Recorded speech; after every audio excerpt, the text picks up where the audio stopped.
right? This is my schedule. It now says we're live. As you know, this is number 40, I think, maybe 44. I did one today also. I don't believe it. Never believe technology. That's part of the whole thing we're living in now, right? And I see Pizzone's here, and that still doesn't convince me because that could be part of it. And Janan is here, still don't believe it. So what I do is I go over to my profile. Right? I've got a ritual now. I've got a ritual for when these begin. I've got a ritual for after it ends. I have a pack of M&Ms. So now I go to my profile. I refresh because it hasn't showed up there. Now, mine shut up. Shut up on mine. Okay, so now what I do is I see us there, but now watch. There's a catch. We're also these days doing it on YouTube. Did you know that? I knew it because you told me this afternoon. Otherwise, I wouldn't have known that. And now everyone else knows that. It's cool, right? I like YouTube, but it's not as interactive. YouTube is a destination. I like Periscope because it's a feed. The way you encounter it is just much different. Mm-hmm. So now I see okay, that's it. Now I go back. I see you. We're live. We did it. Now I turn down my music. You see, I've got it down to a ritual. I've got it down to a science.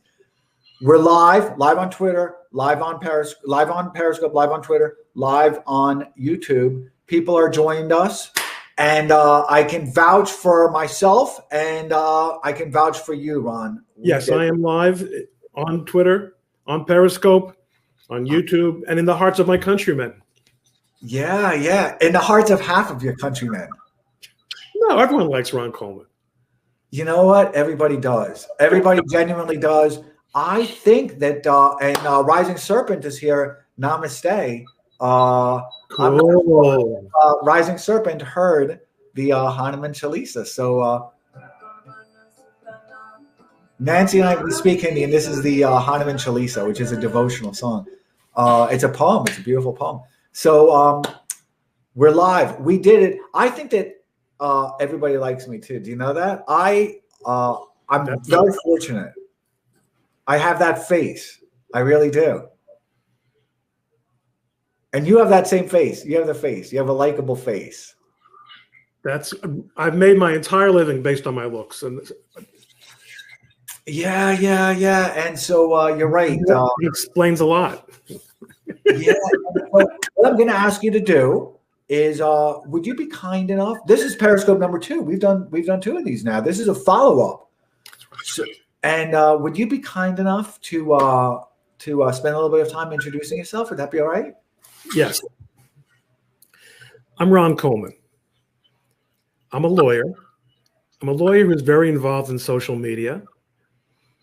I'm a lawyer who's very involved professionally in social media with respect to issues concerning the use of intellectual property in social media and on the internet, free speech on the internet, in social media and elsewhere, and the issue of deplatforming and censorship as it relates to social media and other formats or other platforms and places as well.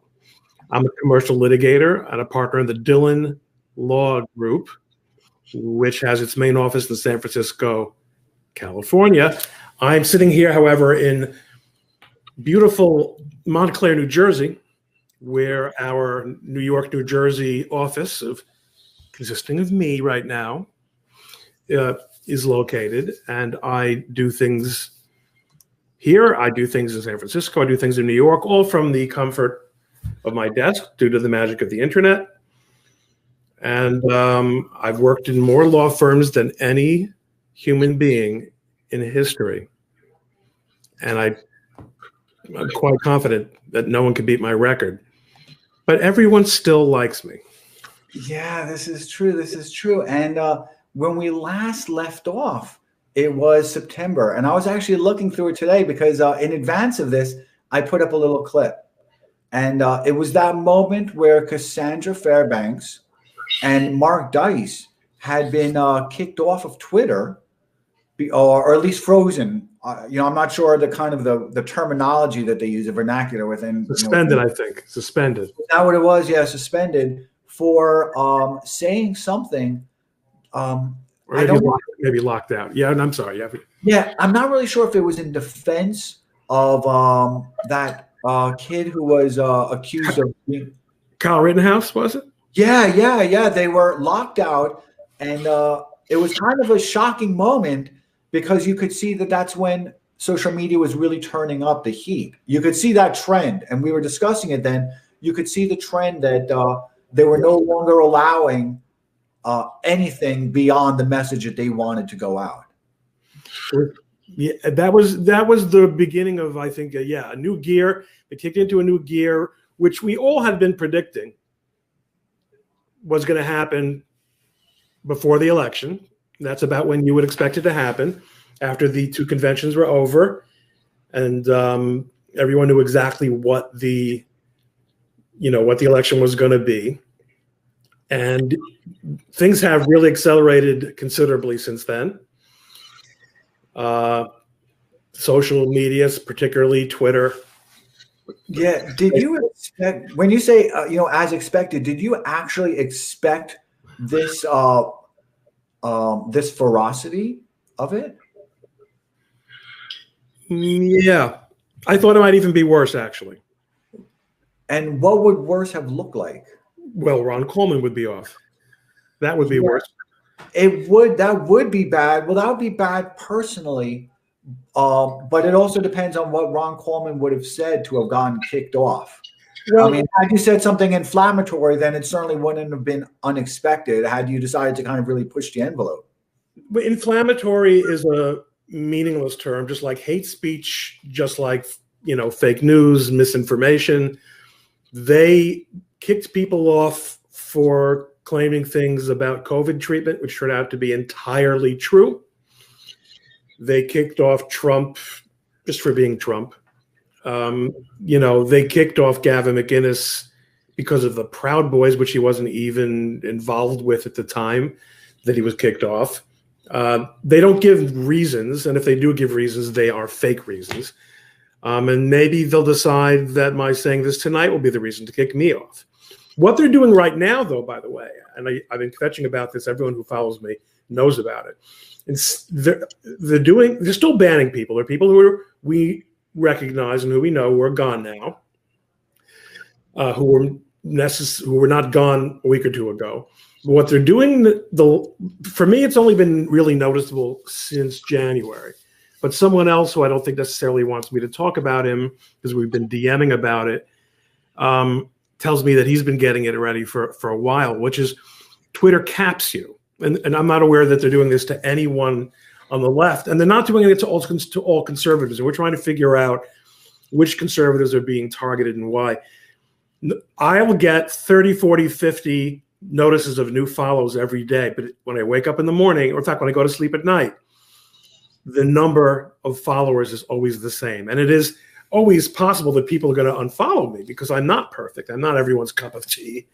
But the idea that the same number of people would follow me as unfollow me within a band of, such a narrow band for weeks on end is, of course, just statistically impossible. And they don't deny it. They don't, there's no accountability. Twitter doesn't apologize, doesn't explain. And this, by the way, is a consumer ethos that we usually associate with monopolies. The phone company, when it was a monopoly, was notorious for its poor public customer service.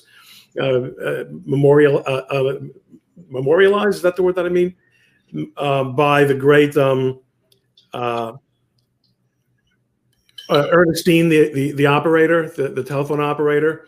And it was all just go F yourself, We're the phone company. What are you going to do about it? Yeah. Microsoft brought that into private commerce because they essentially were monopolists also.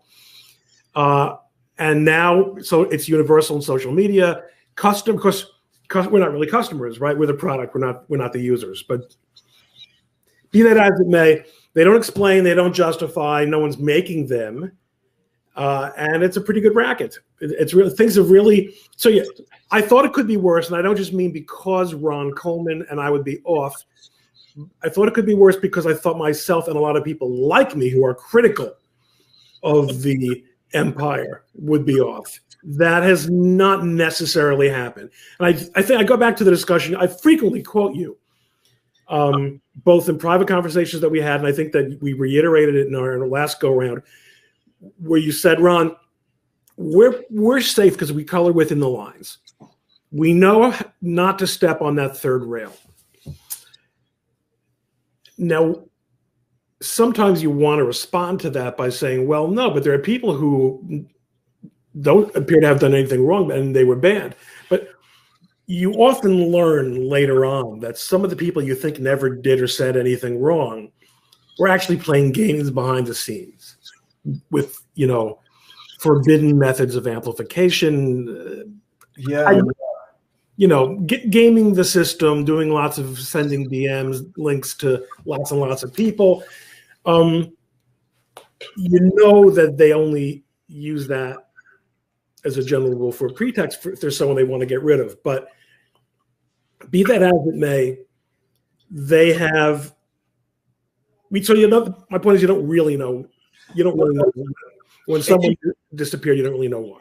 Yeah, I've got so much to say about that. I really do. And let me go back that, I did all your notifications, right? And I see that you have 127,000 followers. And then I guess for the last few weeks, you've been saying that it hasn't budged at all. And I use apps that are stripped. They don't have a lot of tracking. They're modded out for me. So they don't have IP tracking. They don't have a lot of things, and they pull information in a different way. So I don't really get to see followers or even who I follow that much, only if I get notifications from them for the most part. But I looked into you. I've been watching you, and you're right.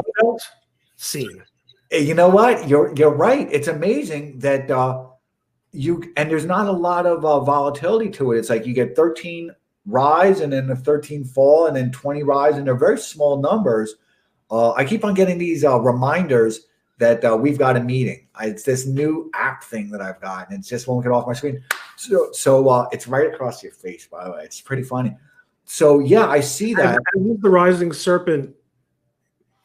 The Rising Serpent. You don't see it. The Rising Serpent is on the bottom of our screen there. You referred. I see Rising Serpent. Rising Serpent is awesome. No, you referred to him about 10 minutes ago, and people probably are still wondering. That's the last person that you referred to, so it came up. Okay. Yeah, so it's interesting because I have observed who's been kicked off of Twitter. I'm very interested in it. January 6th was the big purge. Then there was a second purge and then a third purge. And I kind of had a sense that the purge was coming from my relationship to people over at Periscope. I knew in August of last year that they were going to do some cleaning up of house. I didn't realize there was cleaning up to do. There was actually bona fide cleaning up to do. Oh yeah. That I get. Yeah. And I was a part of the beta. So I knew the way they felt that, the system was being, the way the system was inoperable the way it was. And one of the big reasons it was inoperable, that they needed to clean it up, was because of the amount of bad use of Twitter that then migrated over to Periscope. And, we had this conversation. So I did expect it. I didn't expect it with, as aggressively as it was. But then again, I also look at the people over the last several years who have been kicked off of Twitter. And I think one of the things that I find in common amongst them is that, they're a lot of them have never worked inside of a corporate environment, or they don't have that appearance of having worked inside of a corporate environment. They've never had that kind of hierarchy and the rigidness that comes within having a boss and having kind of a behavior that's expected of you that needs to be compliant within the house rules, right? And so I see a lot of people who've been kicked off don't even know the language that's required in order to get along in that type of a workplace collaborative type of environment, where the language that they were using on Twitter was kind of what I think of as social language, which has a kind of an abruptness to it in a certain way. While as when you and I are in a corporate environment, we know we have to be very gentle in how we articulate the language we use, how we articulate it. That language that we use in the office is not the same language that we would use outside of the office. So if we have displeasure at home or within a social relationship, we would say it one way. We certainly wouldn't say it the same way within a corporate environment, right? And the people who Well, you haven't been to my house. It sounds very much like a colloquy among counsel. yeah. But nevertheless, it's still a lot of the people who've been kicked off have never had that experience of having to work within a sandbox where you have to get along, and where there's always a snitch or two who's looking to shoot you down, and there's always kind of the factions that exist. So I've seen a lot of people that talk very carelessly, very recklessly, the way they communicate. And in fact, it's really not considerate of everybody else who might be following, the comments. So some part of it is it's not that it's surprising to me, but I think they overstayed their welcome, and they did it to themselves. But are you talking about style, or you're saying that by virtue of an abrasive style, that they're more likely to get caught on some kind of technical violation? I'm saying that they lack the awareness of themselves. So, I watched Twitter for so many years, and, I saw, and I also watched kind of people's behavior within a work environment, and then how it kind of crosses the transom to social media. And I think that in social media, we had a lot of people that felt they were hijacking the platform. Milo is a great example of that. And I never followed Milo, so I've got no commentary on him being a good or a bad person or anything that he said. I remember when he was finally kicked off for trolling a comedian, and that was genuinely hijacking the Twitter platform. I mean, I understand there's a comedic kind of a whimsy to it, but it was still kind of appropriating it for his own kind of use, right? He converted Twitter for his own use without any thought of, the professional implications it was having to that comedian, to the movie that was being made, to everything else. How he was kind of subverting, the messaging of a big advertiser as well. So, but he's never worked within a corporate environment, so he doesn't know what he can do and he can't do. And now that you've got a gig economy world where you've got everybody atomized and fragmented, people don't know the rules that you and I have learned about how to communicate in a corporate environment. They don't even know what it's like to have a boss that you can't berate. Well, part of it's a corporate environment thing, and part of it is our age. We came of age before texting, well before texting. Yeah, but we came of age in the time when corporate communications were dictated, transcribed, reviewed, revised, sent in final, and then the recipient read it when the mail got to them, whether internally or externally, and they went through the same process to respond. And people choose their words much more carefully when they're not so free. So, that's part of the corporate environment, but it's also part of the technological environment. And also, I think, just also the social environment. People, listen, I'm not naive. I didn't grow up in some sort of, in a royal court or something. But there was always understood to be the difference between the way I talk on the playground and the way you might talk indoors, in the house with your parents around. And we, to a large extent, social media, I think, going with your hypothesis here, is dominated by people for whom that distinction, I think, is much less acute than it was for us, because of the different way people grew up, not in the 60s and 70s, but in the 90s, and also because of people growing up using social media and texting and using shorthands, and I text with people and they will just all of a sudden disappear. I'm in the middle of a conversation. In fact, the person could have just asked me a question, and I think I'm in the middle of having a conversation, and then you disappeared for 3 hours. Where were you? Well, that's how we millennials do it. We'll get back to you. I can't conceive of that at all. Having said that, though, Adam, would you say that what you're describing is something that you can see on both ends of the ideological spectrum in terms of that abrasiveness filtering? Well, keep in mind, so I see what's happening to your followers, and I see what's happening to a lot of people that I follow here, and we've spoken offline and DM'd.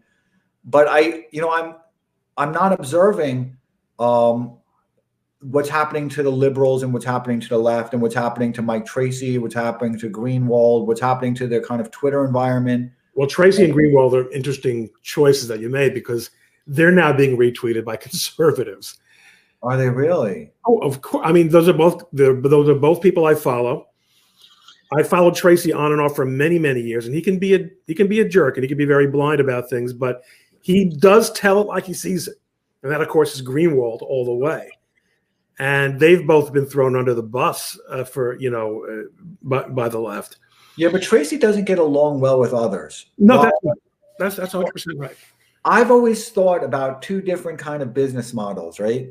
And one of them is kind of the Mike Cernovich model, which is more oriented towards, the conservatives, I suppose, kind of the liberal conservatives, and how you can turn that into a business. And that's really kind of what he's done with Hoax the movie and, with a lot of other types of things. The books and Yeah, the books. And he's been able to kind of build up a platform by that, which is not a singularly one. It's not a one person effort, right? It requires a lot of collaboration with a lot of people, and it requires a lot of discussion and kind of sharing what's in your head.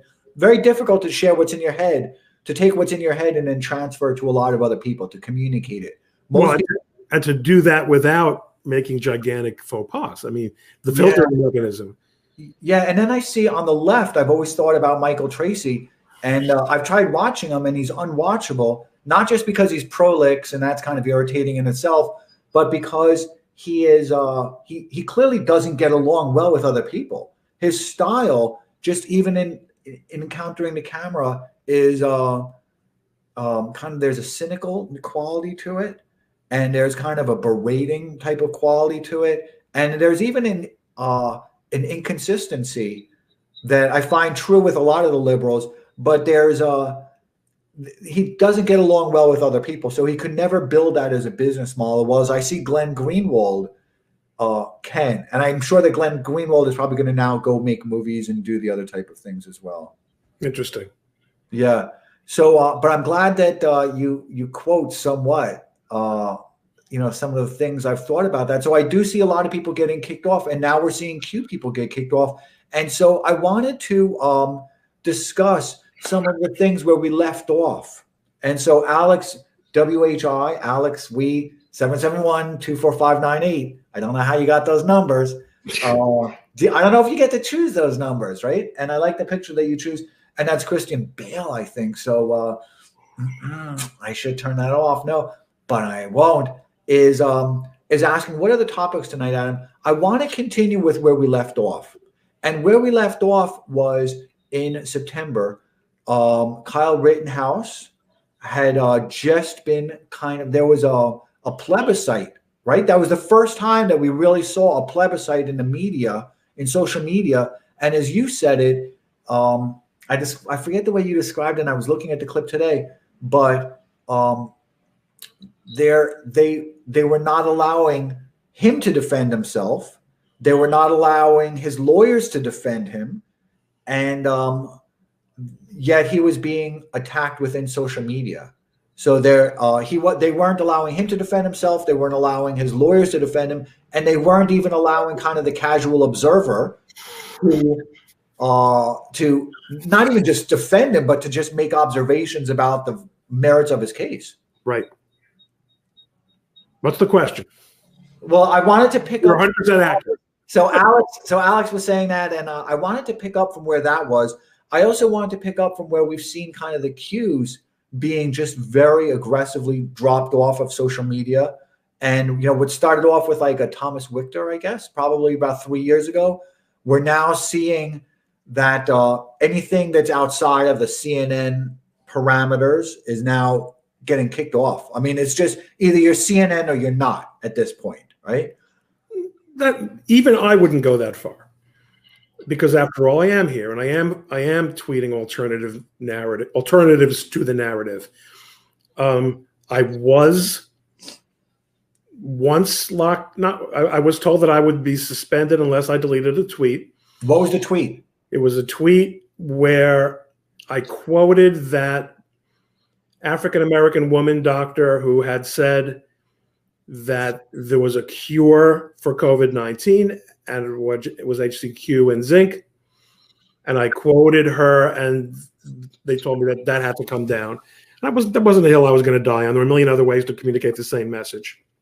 I got the same thing happen to me. And Donald Trump Jr. retweeted me, and I paid the price. Yeah. I really paid a price for that. I was shadow banned for probably about a month afterwards, and I kind of watched it in real time. So, having said that, though, I mean those are out there. The choices that they make about what to filter and how to filter and how to censor. It's censorship. I'm not going to kid ourselves about this. Are really stupid, and they're ham-fisted, and to a large extent, I believe they are being implemented, supervised, and created by the same people you are describing, people without a background in grown-up organizations or in grown-up discourse, who are probably in their 30s or younger. And to a large extent, their lack of maturity and depth is what is being reflected in the arbitrary and irrational and readily circumvented choices that they've made about censorship. Although it's interesting that you talk about the censorship of Q people. Forget about Thomas. Thomas is in a category by himself. He's an artist. But the better question for me is, why did Q last as long as it did on Twitter?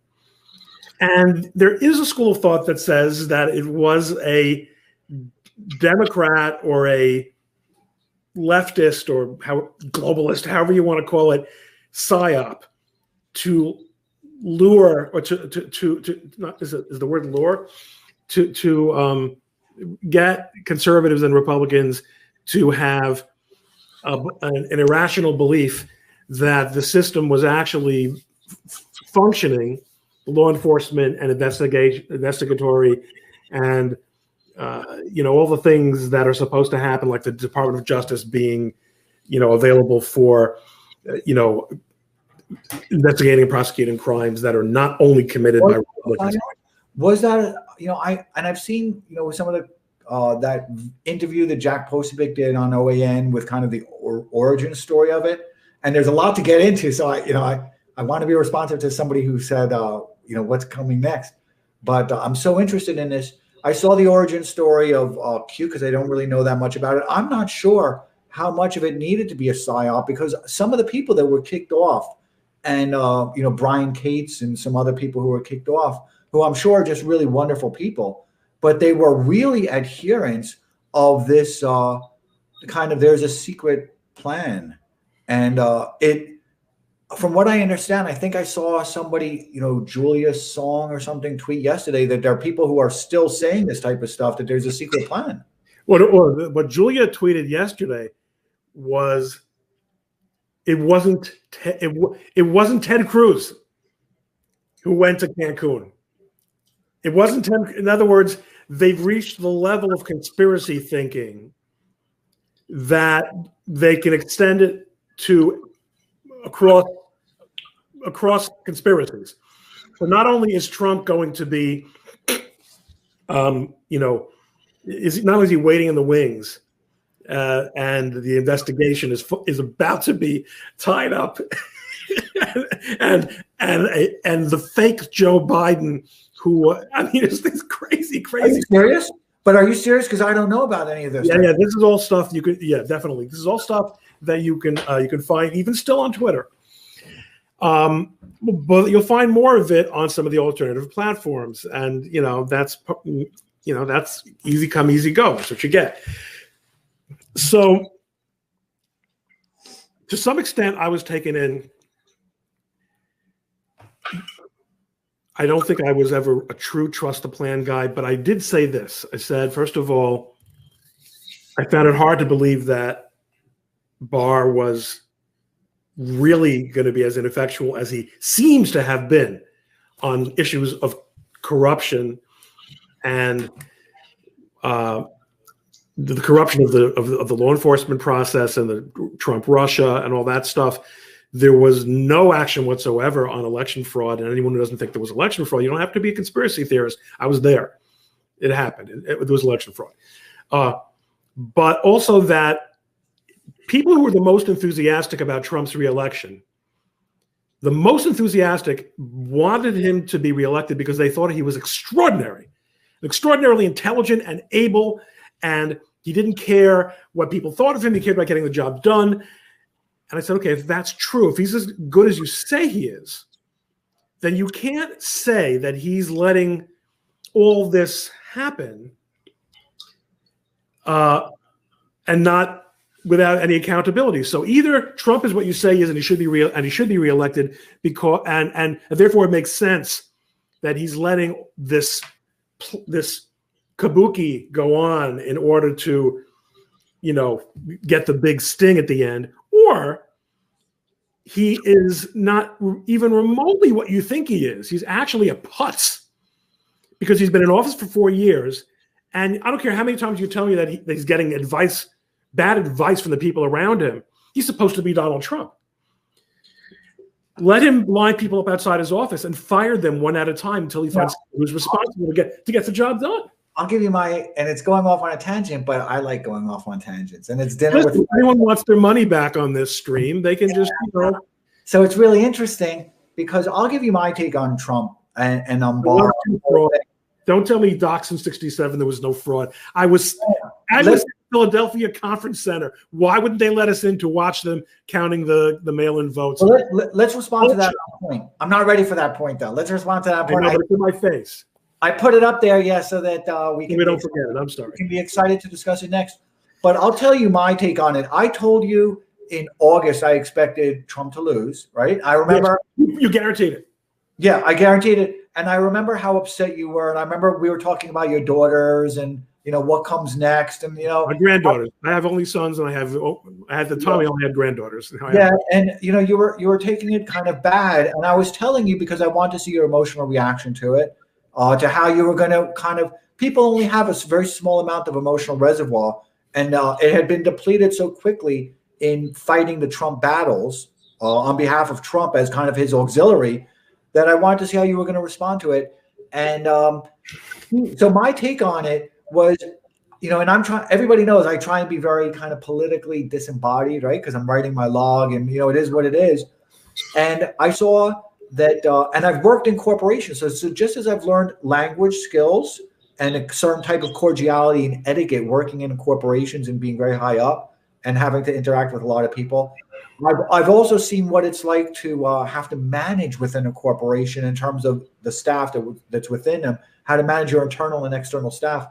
So I thought that Trump had zero chance. I remember going out in 2016, I expected Trump to win. And I remember telling everyone that he has zero chance of reelection. I didn't know what the circumstances and mechanisms that would be employed. I certainly didn't expect the small cabal to be announced.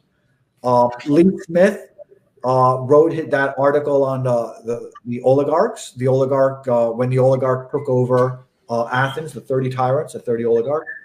And, he's right that they want us to know. It's a really good conversation to have. At the same time, I don't think Trump could have done anything. He couldn't have fired or hired. There was nobody that he was going to be able to put in who was going to be able to change a sickness that's made its way into the trunk of the body of our. Probably right. Probably right. No, I don't think that when you predicted that victory, that I anticipated, that I understood you as saying that I thought you were saying he was going to lose the election in the traditional sense of losing an election. No, I never said that. I said he was going to lose. Right. No, but that's how I understood.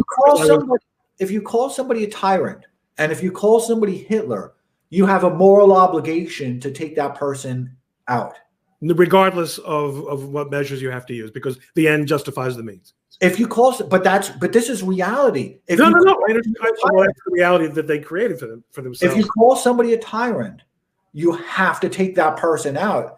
And if you call somebody Hitler and a tyrant, and you use all the imagery, and we can certainly argue on kind of the quantifying and qualifying it, because people don't even know what Hitler is anymore, which is a horrible thing. But if you call somebody a tyrant and you call somebody Hitler, then the populace has a moral obligation to take that person out. And not only the populace, though, because one of the things I was recently talking to a lawyer friend of mine, I said this in another podcast, but no one's going to watch two of my podcasts, right? Somebody said to me, but none of us thought that there was no court that would entertain the question, at least prior to the election, prior to the inauguration, when it mattered, of whether plainly fraudulent and unconstitutional conduct was something that the courts had any business reviewing. Everyone, all of us figured sooner or later, there's a key that unlocks that door, because that's the business that the courts are in. And what we found out is that because I've spent the last 4 years of my life really reading a lot of philosophy. I mean, literally, I have probably read Thucydides' history, Machiavelli, so many different kind of political scientists. Machiavelli is my favorite. Thucydides is my favorite historian. And I've read them so many times. And I've read Locke's take on it, and I've read Strauss's take on Machiavelli, that I've really tried to understand justice, and I've tried to understand what justice is from a practical point of not how we've been instructed, but for the last 2,500 years, really, what is justice and who employs justice? And it's the elites that employ justice, and it's power that employs justice. And Trump was never truly in power. That's correct. And a lot, and what I think one of his achievements is, whether intended or otherwise, I think it was intended, just not quite the way it came out, was that by virtue of being who he was and being how he was in what he did force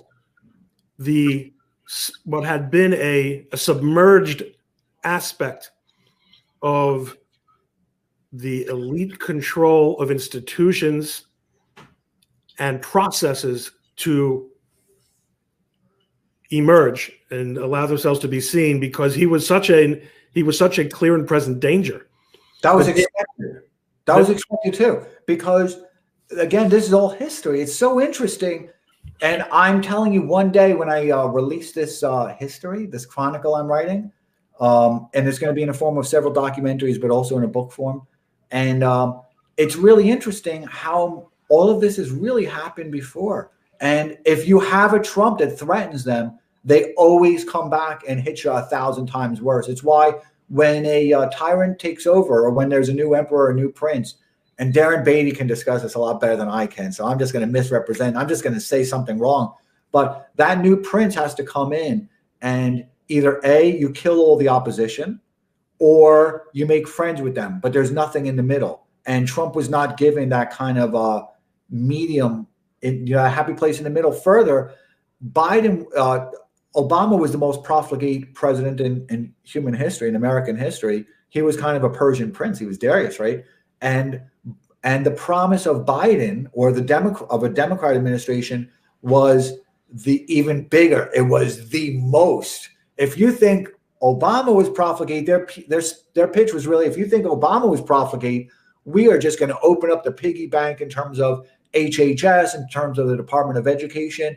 All of these trillions of dollars were going to be ripped open, and they are, with no disclosure whatsoever. So I expected all of this because this is what I'm doing now, right? It's kind of my life, and I was able to emotionally reconcile myself with Trump losing. So we're going to get into some questions because there's some really interesting stuff here, and I want to talk about the election.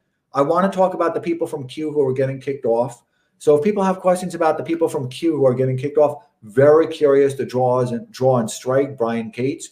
Brian Cates, who I think was a really nice guy, actually, very thoughtful. He is, and he and I were pretty friendly. I don't say we're because we're not friends anymore, but he's not around, so we don't have a lot of opportunity to communicate. He seems like a very, very thoughtful person, genuinely a very compassionate person, and he would just became enmeshed in that whole world.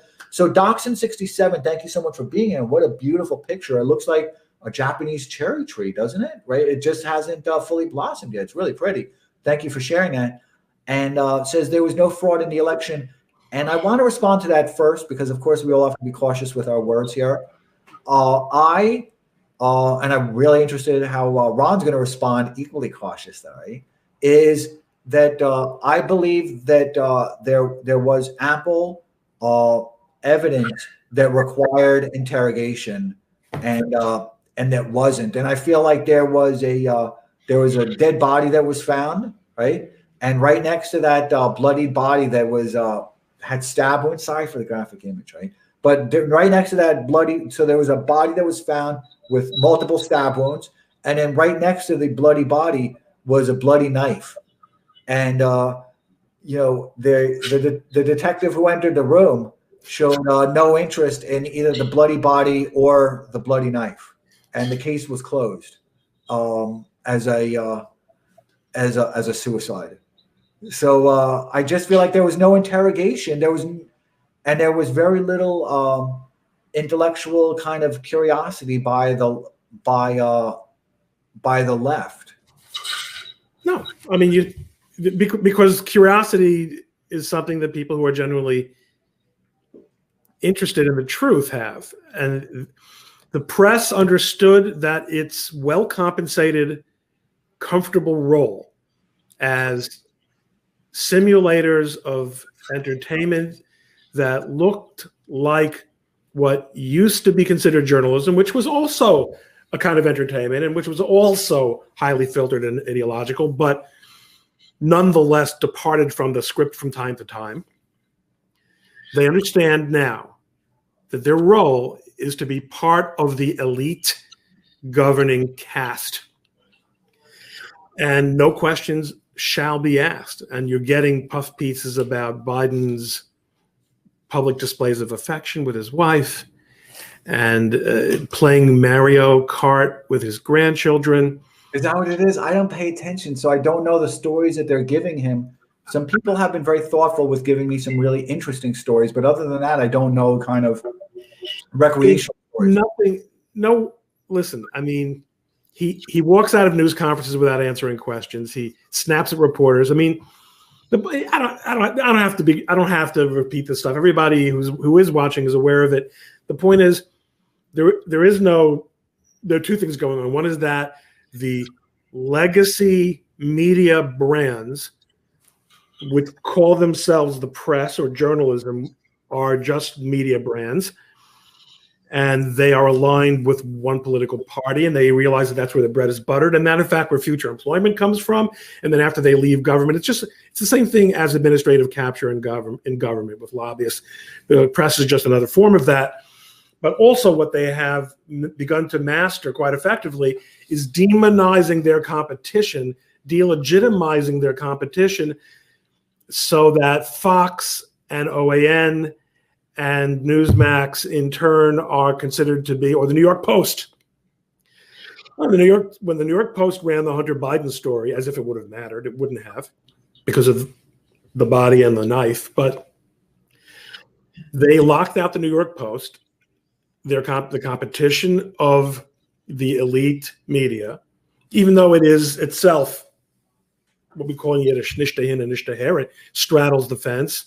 But someone got a scoop and decided that we were going to publish this and we're going to tell this story. They locked him out for a week or 2 weeks from their own account.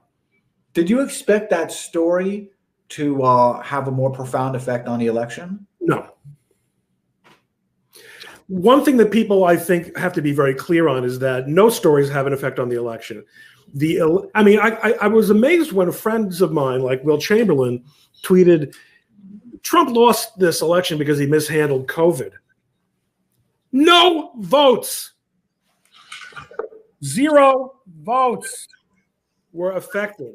People who like Trump, one of the harshest things you learn as a trial attorney is that for all your preparation and all your work, there is a very strong school of thought that the jury makes up its mind in the first half a day at the most of a trial. So I believe that I think that the movement of the needle on who liked Trump and who liked whatever that alternative would be was decided sometime no later than 2018. And no news development would have changed it. It was just a matter of a struggle over how the process was going to go. So I don't think COVID mattered, and I don't think Hunter Biden, the laptop, whoever doubted that the Bidens were corrupt? You have that Ukrainian thing. So, I don't think it had any effect. Yeah, and I'll tell you my take on the lockdowns. And Will Chamberlain, and he's a friend also, and Will Chamberlain is awesome. I was actually just watching him today, and I've never watched Tim Pool, but I actually watched his appearance on Tim Pool twice now, which is unusual for me. And I know Tim's a friend of yours, and I've got to say, Tim has been very successful at moving himself off of Twitter and onto YouTube. He's a leading indicator because he saw what's happening, and he's really been good at crossing that transom. And you mentioned before we went on the air that I'm in the process of doing that as well, though I'm no Tim Pool. Yeah, and it's interesting because Will Chamberlain was one of many conservatives that really promoted the lockdowns. You, myself, Robert Burns, Schachtel, a few other people have been really against the lockdowns from day one. I was probably the most profound of them, right? In a way, you got to admit, I was pretty spot on. But that's because I've been studying this, and I'm like, holy crap, they're going to shut down everything. It's going to be the militarization of the police. I saw this all coming. And I don't think Will lives very much in the moment. And Will is kind of looking at the litigation that's on his desk now. And he's not considering kind of what happens to it in 2 years. So I've actually got tweets from Will that I keep for my log. I'm afraid to share them with everybody, but I've got everything. You mean he doesn't necessarily have a long-term vision? He takes a snapshot and very, very effectively analyzes what's in front of him right now. Yeah. So what's happening with people, the way people's brains work, people's brains have been rewired because you and I, our careers, you and I'm 54, you're about the same age, right? Is 57. 57?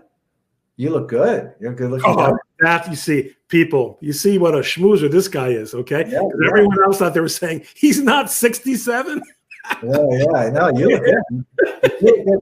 So what happens is, because we're in such a fragmented, atomized type of society, what's happening now is, you see, you and I, when we grew up, and a lot of people who are in their 50s, 60s, and 70s who are still working now, right, see that when we grew up with a much more generalized type of skill sets, knowledge sets, right? We weren't micro specialists in this and this and this.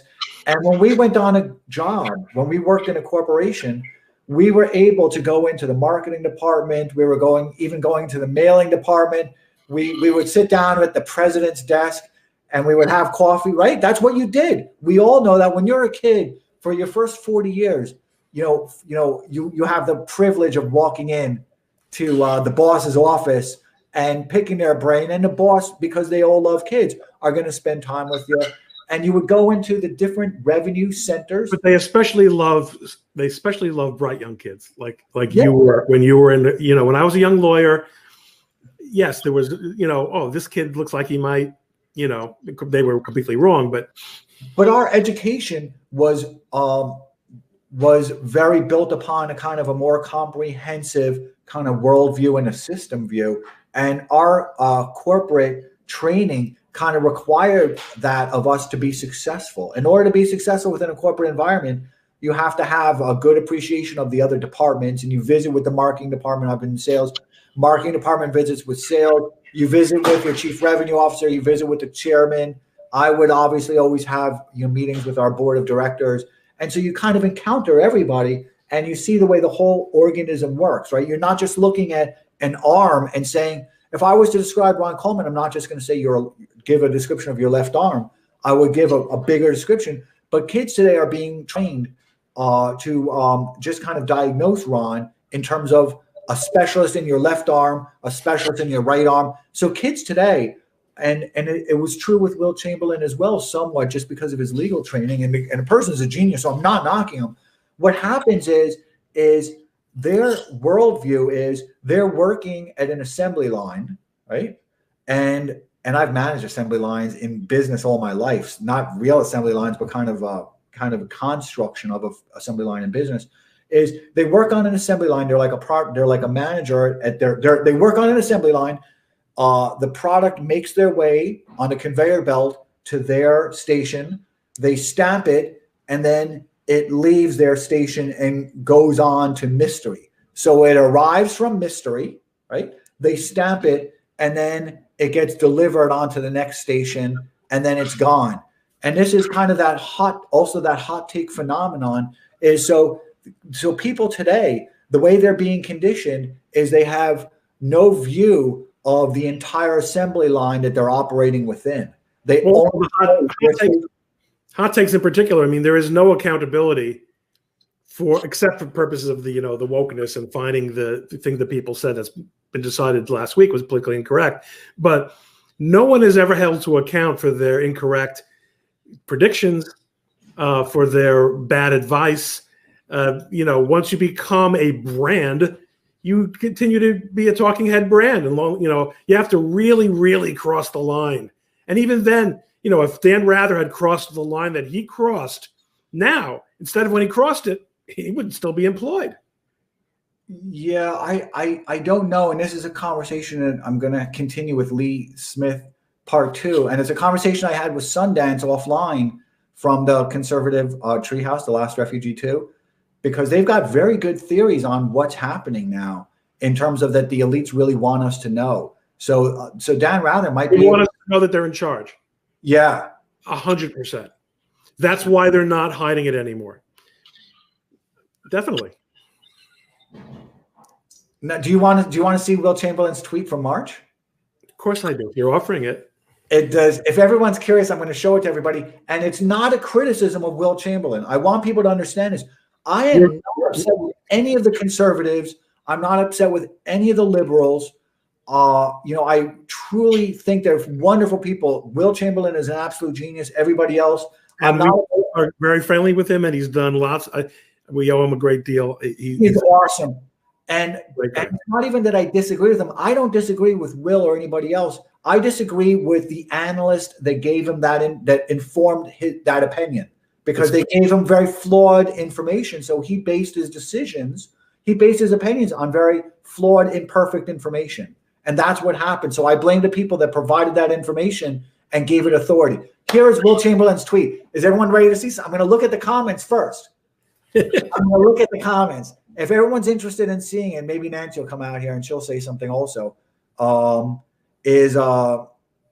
So hold on. If everyone wants to see it, I'm gonna show it. You know what? I'm just gonna show it. And again, all respect to Will Chamberlain, not knocking him at all. He's a friend. He's a genius. I admire him. He was. Doesn't matter. He does Tim Pool now. Doesn't matter what you say about him. He's bigger than both of us. No, he was the original Stop the Steal, and people don't even give him credit for that. They look at him as being some type of a lesser, and I disagree with that. So can everybody see that? Let me see if I can make it even bigger. Hold on. I don't know if I can make it any bigger. Oh, yeah, on this stuff for sure. Yeah. Can you see that? Can everybody see that? Sure. Okay, so and again, I like him, so I'm not saying anything bad about him. It's just that in March, right, I was very intrigued. Let me try and take this thing off now so it doesn't stay there the entire time. In March, I was very intrigued by how people could think this. And because I thought they were wrong. And I saw this whole fast roll up of power and the bad information they were given. So I'm very curious about Doxson 67. When you say there's no fraud in the election, I'm not sure if there's a humor to what you're saying, and their humor is kind of antagonistic, which is cool because it is kind of funny, right? And or if you're not, and either way, I think it deserves a response. So if you could, help me out. And so here is, I'm going to look at some comments that I see that are pretty interesting. Chump 240-42266, Draw and Strike and Soulware. I don't know who Soulware was. We're both amazing. I liked Brian. We spoke offline. We were actually going to do a scope once. He got carried away. He did, and I like him a lot. He got carried away, and I didn't want to break his heart in the same way I had to break Ron's heart, in the same way I broke Will Chamberlain's heart long before the election, or Alan Bukhari, because we all had these conversations, because he was so emotionally invested in it, and it made him very fragile. And I didn't think. While I tested Ron and I could see that Ron was resilient, I don't think Brian had that same resiliency at the time. So I can't really say. Deborah Stem, thank you so much for being here. And I think you've changed your picture. So that's a wonderful picture. Why do they care about Q people now? Trump is gone.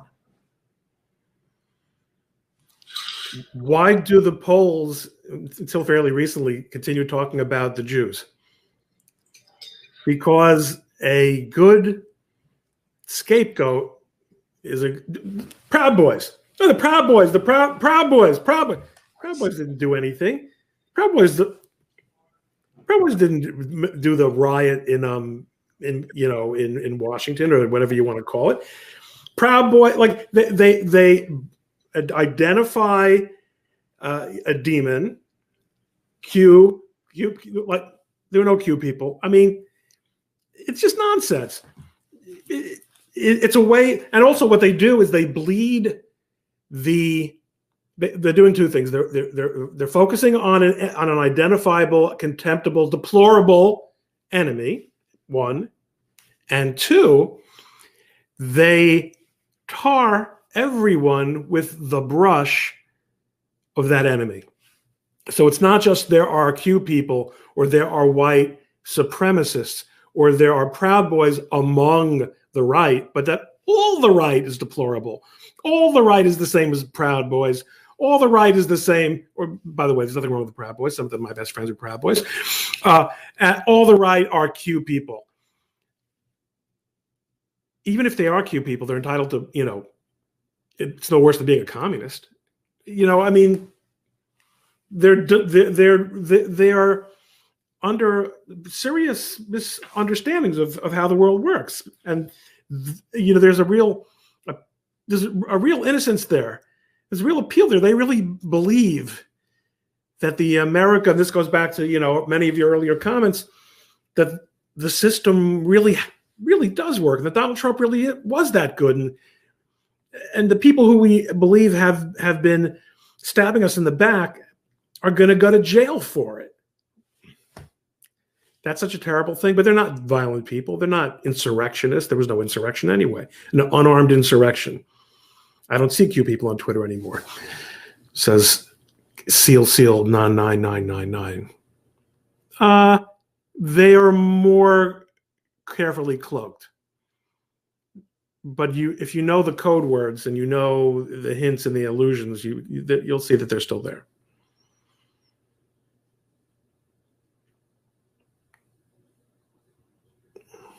Oh, Brian, we don't hear you. I muted myself for a second because I'm panicking here. I'm working on my computer, and I'm running out of juice on the computer, so I'm switching over to my other computer. Oh, so that's going to be a trick. While you respond to this, Rising Serpent, again, thank you so much for being here. Right. Rising Serpent is not just any commenter. Go ahead, do your thing, and I'll talk to Rising Serpent. I know, and I'm Rising Serpent. No, I don't need that, my lover. Thank you. Rising Serpent is also somebody we speak offline, as well as I do with Election, Wizard Predicts, and Columbia Bugle. And there's some people who've chosen to remain anonymous that I think that are really awesome. And I'm very intrigued by why they've chosen that way to kind of, in a way, give back, because I really do feel that in a way they're kind of giving back and willing to give up a little bit of their identity.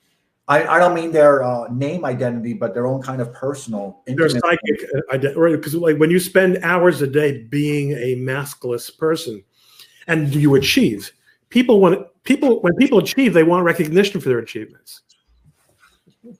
My name is on those things up there. See, look, and then you go and you make up a new identity, and you achieve under the name of that identity. And no, Lois Lane, I got news for you. I'm actually Superman. And actually, that doesn't work. It doesn't work. You got to either be Superman or be Clark Kent. So, Clark, Rising Serpent, how do we win future elections? I think there is a path. I think it involves focusing on statewide elections as well as local elections at the level of, everyone knew that Soros was doing this. Everyone putting money into attorney general races. Attorney generals were then given the power by institutions and deferred to improperly to a great extent by the judicial branch to give attorneys general of the various states virtually plenary power over the application of election law and also the privilege of deciding what criminal statutes will and will not be enforced across categories. I mean, this idea that started during the Obama administration that attorneys general or district attorneys of various cities would make announcements, we're no longer going to enforce this part of the criminal statutes. We're just going to nullify the and the legislature stood by, didn't have to make any tough calls, and the executive above. Okay, so that all happened. It is still possible, I believe, because I think that the election fraud system is widespread, but it's not universal. Let me ask you a question, and this is for both of you, and it's actually for everybody. Is what difference does it make if elections are won if it's essentially the same outcome? So to answer your question, and this goes back to our discussion in October, why am I still fighting these cases? You said, Ron, maybe you didn't do this publicly. This might have been one of our private discussions. Ron, you can keep fighting these lawsuits. They're not going to make a difference. You're not going to get anywhere with them. And my answer to you is, this is what I do. This is what I'm built for and equipped for. This is what I've been doing for 30 years. I lost another one today. Maybe it'll be overturned. Maybe it won't. When I do get one overturned, I get a feather from the Supreme Court. Okay. But this is what I do. I still believe there's enough daylight, enough oxygen in the system. And I think it was that was proved, not through the judicial system or the political system, but in the GameStop incident. And you're much better qualified to discuss this than I am, because you understand money and investing and have money and have invested. And I am zero at all of those things. But to me, the GameStop story, which was exhilarating while it lasted, demonstrated that this is not Russia or China, that a one-party state can come in and all of a sudden take over all institutions, put all its people into a nomenclatura, and govern. It is a highly developed, technocratic, individualistic, non-centralized, and socially independent-minded, I said individualistic, society that I think has many, many surprises up its sleeves. So although I think that we tend to be overly focused on what we read about in the news and what we hear on the news programs. I remember even noticing that before things became so incredibly contentious as they are now, that the TV news, and I don't think this was always the case, but for the last 10 years at least, always started out with, what did the president do today? As if that had the slightest bearing on anyone's lives. It virtually never did. Okay, but still, What, and this is a question for everybody, so I'm going to see everyone's response. I'm very interested in everybody's. It's an inquiry that's out there, so I'm very interested in everybody else's kind of comments on it, including yours, Ron, and Rising Serpent. And I see it, Wizard Predicts is actually here, so I'm delighted to I didn't realize that at the time. But what difference does it make? For example, with the Georgia election, my kind of thought was that Loeffler and Perdue were always there to lose. And now that these mail drop boxes have become the norm, right? I think they're never going to go away, no matter what people think. Just like when you build up these a fortress in Washington D.C. and behind a wall, it's never going to get dismantled. Those mailboxes are never going to go away. So now politicians who are vying for that office are going to say that the only way that I have a chance of winning is to embrace it, kind of the vitality of the thing. And ultimately their outcome of the election is going to be the same thing no matter who wins. It's just going to be a rhetorical difference. So that's one possibility. If I would have said to you in 1950, are the Jim Crow laws going to ever go away? Would you have said to me, oh no, there's definitely a path to a civil rights movement. There's going to be a tremendous openness to extending civil liberties to black. I think you wouldn't have, Brian. I think you would have said, Ron, we've grown up in corporate environments. We see how people who are in charge maintain being in charge. Look at those guys in the South. They're absolutely prepared. They use dogs and tear gas. They're here, they control all the local organs. They've got the judges. They've got the governors.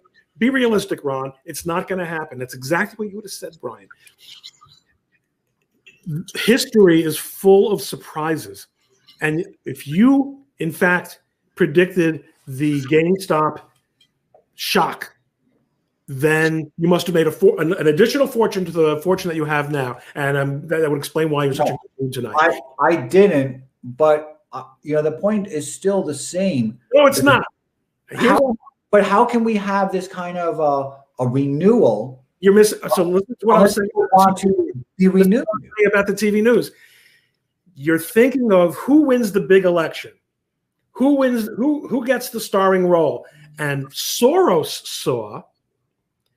Everyone's focusing on the state house and the governor. I'm going to get the district attorney in. And in America, these are complex systems, just like the financial system is a complex system. And ironically, the complexities have often been put in there to serve the elites. But there's a world of people, the hacker mentality, and also there's an entire kind of mentality of people who are experts at finding holes, finding wrinkles, finding creases, finding opportunities that other people don't see. And that's what happened with Soros and the district attorneys, and with the so the point is, there are ways to make these elections matter, and all you need is a couple of people who are prepared to depart from the narrative to completely change everything. And by the way, there are tomorrow the Supreme Court, or was it today, is considering the election challenges. We don't know that story yet. I don't know, but I do think you're asking the right question, and everyone's asking that question. What's the point of future elections? What's the point of winning if you have a uniparty? Wow, hold on for a second. Hold on. Now let me talk to you a little bit about what Will Chamberlain told me about Adam. There's some serious issues here, and Will is much too much of a gentleman to discuss those publicly. But we are in sort of Adam's friends have been talking about how do we manage the situation? How do we get him to sort of mainstream his approach and have a little bit more of a little bit less of the sort of that overarching big picture illusion that he had, which is that he is a uniquely insightful historical figure, whereas the rest of us are sort of just pygmies, living in the moment. And we talk about it, and we really love him dearly, and that's why I think it's going to work out just fine. But it'll be painful. You see that? You see what I did? I heard everything you said too. I wouldn't have said anything that I wouldn't want you to hear. Yeah, no, it was really funny. So, I want to look for Election Wizard's comment again. So let me just scroll up. But my comment that I want people to think about it, because I'm not, and I'm going to look for Election Wizard, or Wizard Predicts, excuse me. So I want to find their comment, but my thought is still, and I'm sorry, Wizard, if you could retweet that would be really awesome, because I really wanted to discuss that. It was about Barr. But so my question is still that, what difference does it make if the GOP regains some seats, which I would expect them to, but what difference does it make if it doesn't make a difference, if the policy outcomes are essentially the same? Then are we just getting some type of is it just a vanity metric? You're not asking me, right? Because I already answered that question. I don't accept your premise. You don't accept my premise. But if your premise is correct, then there is no question. Hold on, okay. So if your premise is correct, then there's no question. Then we're doomed. We're on our way towards a corporate technocratic oligarchical system, and we'll probably be relatively comfortable for most of us, but there isn't going to be liberty, and there isn't going to be a lot of opportunity for our children. This is why we all have to invest, and this is why I've done the investor series, because the only way to survive and actually to flourish for ourselves and for our children is to invest, because that's how they're all paying themselves. It's not like money is disappearing. It's just that the distribution of wealth has changed so dramatically that it's no longer the lower managers and the lower middle managers and the lower income people that are going to be able to acquire wealth. Clearly, the attempt right now by the elites is to confiscate it. So Wizard Predicts, thank you so much for being here. Legal question, it's all you. The state of legal profession post Donald J. Trump. Awful seeing attorneys threaten other attorneys for representing Donald J. Trump. Ron. Attorneys in corporate law firms have lost the ability to represent conservatives for the foreseeable future. I lost, one way or another, 2 jobs in corporate law firms because of my involvement with right of center causes. I'm now partners with Harmeet Dillon because we are basically an alternative law firm. Even though we do have corporate clients and do commercial work, but most of the public companies are not going to want to have anything to do with us. They're part of the elite system, and the corporate law firms that cut and run on Trump, and Harmeet was vociferously public and explicit about this. The idea that a Jones Day sucks millions of dollars a year over multiple years representing the Trump campaign, and then when they start getting threatened, they distance themselves from their own client publicly, is outrageous. So there's no future. I mean, those firms are going to make millions of dollars per partner without the help of conservatives. That's fine. But the answer is lawyers such as myself are going to have to find refuge in alternative practices.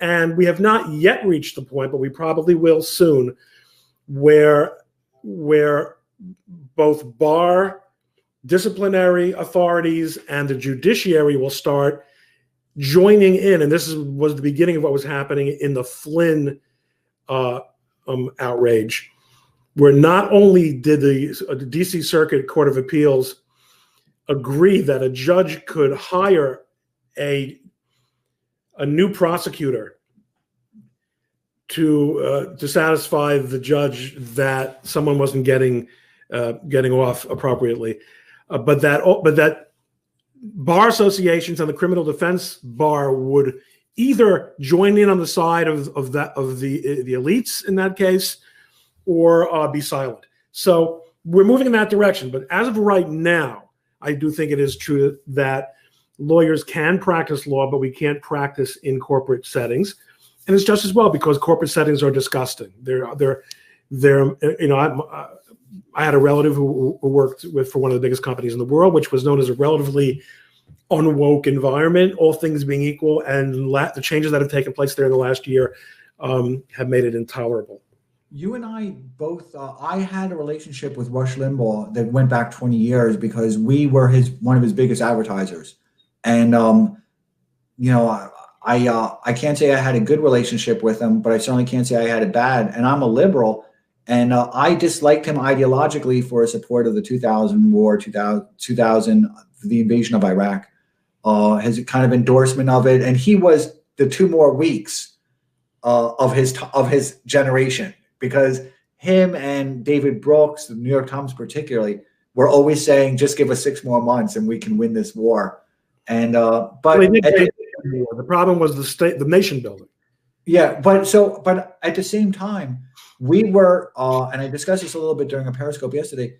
We were my company was constantly being bombarded by our clients and by law firms and a whole bunch of other people telling us that we're not allowed to do that. They will leave us if we continue to advertise on Rush Limbaugh, and we disregarded all. We disregarded all of them. At the same time, this was 10 years ago, 20 years ago. I mean, this goes way back with Rush Limbaugh. And had it been today, I don't think we would have been able to resist kind of the digital, what Rising Serpent calls digital Antifa, which I think about a lot. Just this digital Antifa, I don't think we would have been able to resist it and its amplification and all the kind of the tactics that it employs. I think we would have had to concede to the mob and stop advertising on Rush Limbaugh, honestly. Well, I think to some extent there are that social media has also allowed pushback on that. You know, I don't think Goya suffered from the attempt to damage it. I think, in fact, that their sales went through the roof, and that they ended up smelling like a rose. It's a matter, however, of nerve. And by and large, the people who make it to the top in the corporate world lack it. They are extremely risk averse, as are most successful lawyers. So the risk averse personalities that run large institutions, especially as they control more and more power and wealth, they have more and more to lose by risking it. So there's not an entrepreneurial spirit. There is a highly conservative spirit, but not conservative in the traditional political sense, but rather conservative in terms of a fear of repercussions. I mean, the last firm that I was turned out of, they said, you're representing, Gavin McInnes. And people are going to think that our firm represents Nazis. And they said, well, do you tell them about who the partner is who's representing Rush Limbaugh, that he's an Orthodox Jew? Well, we don't want to, and that the reason we're defending him is because he's being wrongly accused of being, a white supremacist. Well, no, that's too complicated. We just don't want to deal with having to have the question asked. And that's raising risk aversion to entirely new levels. That's not even risk aversion, that's conflict aversion. And that's how you get a flattening of mores, and reaction, and nothing outrages anyone in a meaningful. There's outraged theater, but every single thing that people had claimed to be outraged about by Donald Trump, including children in cages, immigrant children in cages, non-issues now. So it's all. Do you feel outside of Dillon Law that you would have had that? Do you feel that the job opportunities were shrinking for you, and do you feel that the margins of the business that you now have your billable hours are just much lower? I have already been an outsider in that respect for a while. I'm not someone who has really had a job in a very long time. I'm a partner with my own practice, and I go wherever it makes sense for me to practice it. If I had to do it Harmeet convinced me that it would make more sense to do what I'm doing with her than to do it by myself. And given the way I keep a set of books, she's 100% right about that. And other reasons, including the fact that it's great to work with Harmeet Dillon. But the opportunity. I mean, first of all, when you've worked in 15 or 16 or 17 law firms, at a certain point, you should get the message that you're not cut out for certain kinds of law firms. Well, let me go backwards a little bit. When you, after our last Periscope, you you then joined a team that was working with Kyle Rittenhouse. Is that correct? Yes. And then we left that team because at least one of the people involved was increasingly showing that he was unstable and unprofessional, and that we didn't want to continue working with him. It had nothing to do with the merits of the case, that's for sure. And does that also mean, because it's such an interesting question that Wizard asked, because there's kind of downstream effects. Does that also mean that the lawyers that you're going to see that are able somehow to endure, the conservative lawyers, are going to be there's going to be an increasingly flake element to them that you don't have? Are you going to see kind of the flake element on the right? You bet.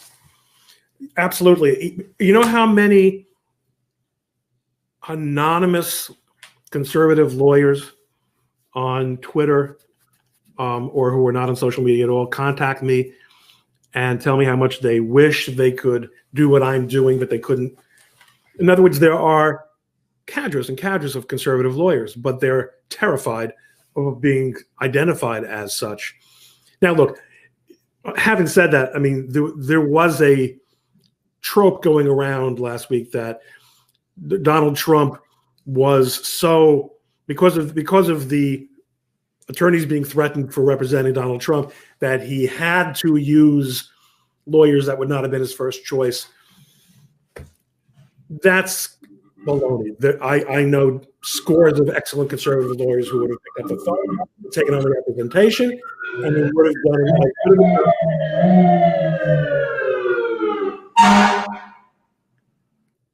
Does that mean we're out of time? No, that means what it means. I'm going to put it on mute while you continue to respond. Okay. So there are plenty of conservative lawyers and people who are willing to be seen as conservative lawyers. But I will tell you that when I was pulled out of the Pennsylvania election central for the GOP on election night and asked to work on a project with Giuliani,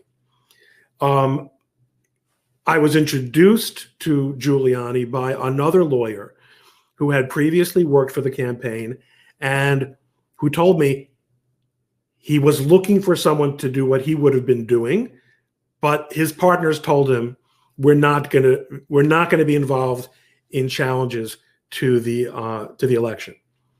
So notwithstanding that dead bloody body and that knife, these lawyers were so cowed, and this was a major national firm, that this guy, and again, the more wealthy you get, if someone who is a partner in a major law firm making multiple, or at least even a single 7-figure annual draw, threatening him, especially if he doesn't control his own business, which is the case in most partners in most major law firms, telling him, we will not let you stay here and continue to make it uncomfortable for us by your representing the President of the United States.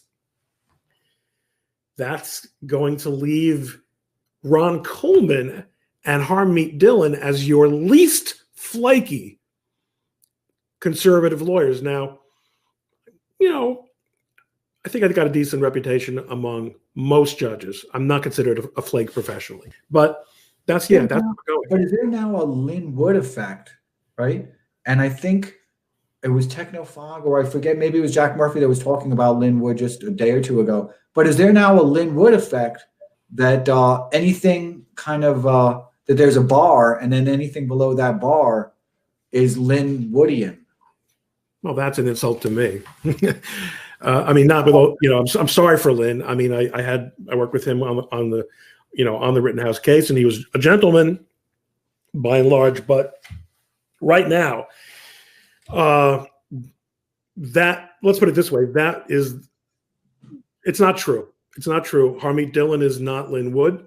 No, I didn't mean, I apologize. I hope I didn't really offend you, but I didn't mean that. I just meant that because now if if the future prospects of a lawyer are you have to be a liberal and you have to kind of not only be tolerant but be an adherent of the left, then those people that are willing to go to the right are going to be foregoing a lot of career opportunities, a lot of wealth opportunities, a lot of prestige, a lot of vanity, and you're going to get some lower tier people that are going to really reflect very poorly on it as an industry and academically. Absolutely. And I'll tell you, listen, there's also there's a whole sociological phenomenon. I remember people saying to me, I remember reading the comments when I filed the Gavin McInnes lawsuit. Oh man, this case is so meritless that I can't wait for the Rule 11 sanctions that are going to be awarded. Well, the judge in that case prevented it from being adjudicated so far for now 2 years by not ruling on it. But no Rule 11 motion was made, no Rule 11 letter was sent. But what happens is that the schoolyard bullying, and in other words, it's a kind of professional virtue signaling. I'm going to get out so far in front of, where everyone's going to want to be on this case. Is I'm going to accuse Ron Coleman of filing papers that would subject him to Rule 11 sanctions. That's defamatory.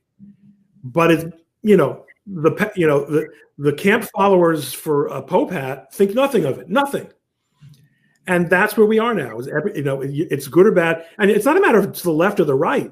Even if you're in the center, you have to at least be prepared to not take on the work or to be silent in order to in order to withstand the kind of pressure you described when you were advertising on Rush Limbaugh's show. I'm going to jump around a little bit because there's so many questions here and they're so interesting. So Will James says, number one, and this is a response, I think, to, was it Rising Serpent, who said, then how do we win elections? And so Will James, and thank you for watching on YouTube, because I'm thinking, I don't like YouTube that much. I like the intimacy of Periscope, but it is what it is. I want a backup, right? I want a spare tire. So not on my belly though. But so Will James says, number one, and this is in response to winning elections. Number one, before worrying about elections, build community, find others, talk to strangers, expand connections, tighten your community network, break the isolation wedge. I wish I could find the tweet.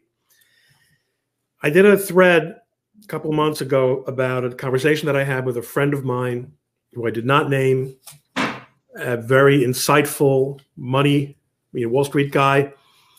And one of the things he was talking about was how the COVID lockdowns have destroyed the interpersonal human community that we'd all gotten used to. Seeing people in the grocery store. When you see people in masks, you're not seeing people. You're seeing NPCs. You're seeing something less than people. But seeing people in the store and on the street and seeing the mailman and seeing the delivery boy, and besides the fact that we've destroyed so many of the retail businesses by an irrational fascistic government policy, which favored big box stores over mom and pop retail stores with no scientific rationale whatsoever. Therefore, destroying many of these connections and community networks. But even in going to this big old store, to the supermarket and to the Best Buy, people are afraid to come out. People don't see each other in the restaurant, in the pizza shop. One of the advantages of the Orthodox Jewish way of life is that every morning I'm in synagogue, and I'm in synagogue again at night. And on Shabbos, on Friday night through Saturday, I spend a lot more time. And we have social events that we go to. And for all practical purposes, it seems fair to say that probably the strictly Orthodox or so-called ultra-Orthodox or Haredi community has probably achieved something like herd immunity. We were hit very, very hard a year ago, or March, April. That's when I got it, and when most of the people that we know got it. People died. There are still sick people. But that was when we got hit hardest, we got hit earliest, because we are very, very social. But the rest of America, which is already suffering from an alienation problem, suburbia, people didn't know their next door neighbors for years at a time. You would not know the people on your own block. It's worse than ever now. So Will James asked a fantastic question, but one of the great terrible things, and people like Gavin Newsom seem absolutely dedicated to maintaining this, that unless you're one of them, in which case you can do whatever you want, anywhere you want, and with whomever you want, but unless you're one of them, or unless you're involved in a demonstration or event they approve of, you will not have community. You will not have strangers that you can talk to. You will not be able to expand connections. You will be isolated. And there's an obligation amongst those people that are let out, right? We saw this during the Black Lives Matter protests, and I'm not talking about the subject of Black Lives Matter. I'm talking about kind of the getting unlocked out of your house element of it, that there was an obligation that if you were to get out of your house, you had to vote Democrat, you had to enlist other Biden voters, and you had to be another link within the self-reinforcing loop. So it's not just getting let out. It's also, you've got to be very vocal and very demanding in letting people know that where you stand and that you deserve to be out. You're right. It's a great question, Will, but it's going to require a lot of rebuilding, and some of it is going to have to be rebuilt through technology, through these. So one of the things that's happening technologically, as you know, obviously, Adam, is that increasingly there's a move away from the centralized censorship, censorship vulnerable and monitoring vulnerable platforms towards individualized and decentralized and private communities. To the extent that they complain in the New York Times, in a now notorious headline from about a week ago, that people are joining Clubhouse and having unfettered conversations. What are we going to do about that? Unfettered conversations. This is America. This is the New York Times. New York Times versus Sullivan. You might have thought the New York Times invented the First Amendment. Look at how I look at this. Is I see that part of the deliberate effect of the lockdown is I know a lot of Muslims. I know a lot of Muslims. I know a lot of immigrants. I'm just a lot of immigrants, more immigrants than I know people who are kind of indigenously born here and have a legacy lineage here. And almost all of them voted for Trump. But there's no way of, particularly within the Black community, I know a lot of people who voted for Trump. Within the Muslim community, a lot.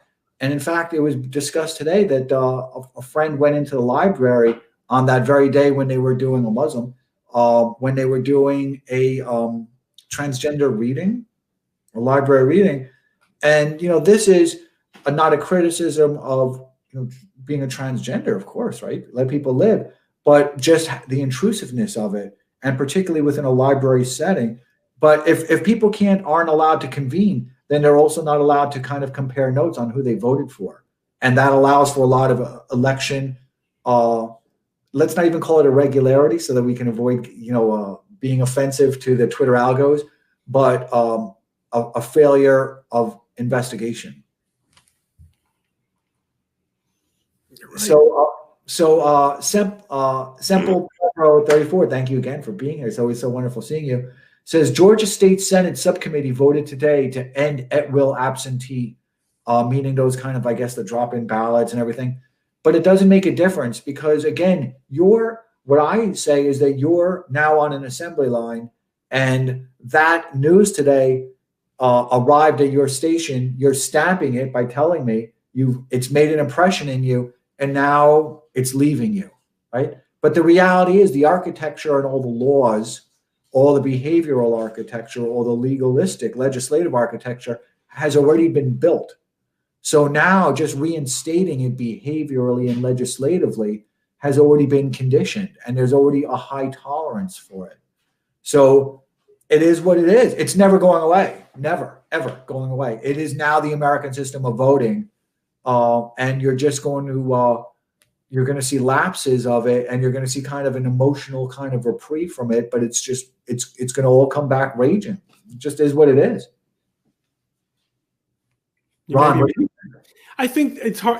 It's very easy to see why you might be right. I do think never before has been more true that drawing smooth curves is a mistake. There are many surprises ahead, and they often don't come from where we think they're going to come from. I'm very impressed with the Bitcoin people. Really impressed. I'm kind of stunned by, I did the investor series with Anthony Pompliano Pomp, then I did one with Milton. I'm probably going to do one with Hotep, right? Hotep Jesus.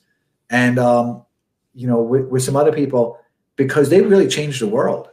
And if they can do it and the GameStop people can do it, those are things that I have not considered. And I'm not bearish. Everybody knows I'm extremely bullish on I'm extremely bullish on America. I'm extremely bullish on our economy. So I'm not bearish in any way. But clearly there's a transformation in our people operating system.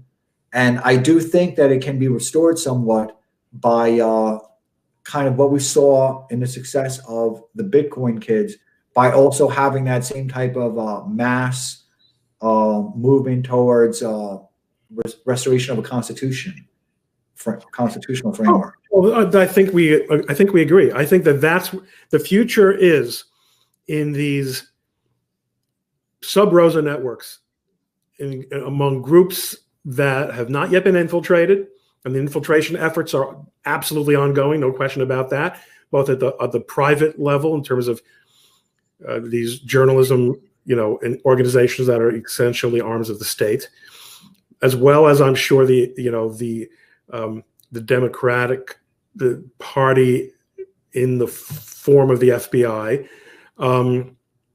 the intelligence community of the Democratic Party and the Chinese Communist Party is making, I'm sure, efforts, and probably successful ones. Listen, I don't know who the hell's DMing me. Forget about crypto. All kinds of people sent me all kinds of information. When I was had a little bit of a public profile during the election litigation, my WhatsApp was insane with people sending me information. I don't know who the hell these people were. I don't know what side they were really on. It's just part of the fun. Here's a very interesting question. I've thought about this a lot. So, Real Omar Sharif, thank you so much for joining us. I'm so glad that you picked that one up, because I was concerned we might not get to answer that one. Yeah, good. Go ahead. No, I picked it up. Now you run with it, but I'll say the question so that everyone has a chance to enjoy it with us. So, Real Omar Sharif, thank you so much for joining us. Says, Ron, how is Mark Elias able to do so much in 2019-20 without countermeasures from the right? A couple of ways. One is that they have a plan for establishing control over the political institutions of this country, which the Republicans don't. No question about it. Republicans are playing defense. But also they have the judges. They bring their cases, most of the actions that they've taken have been with the aid of these attorneys general and and liberal chief executives, even in states like Pennsylvania, where the legislature itself is conservative. They're able to get results. If you want to challenge what's going on in voting in Philadelphia, you're going to have to file a case in Philadelphia. Well, the judges in Philadelphia, whether they're state court judges or federal judges, are going to be Democrat judges. And in Pennsylvania, they're not the least bit shy about being partisan, because there's no accountability. And like you said, they're showing us that they're in charge.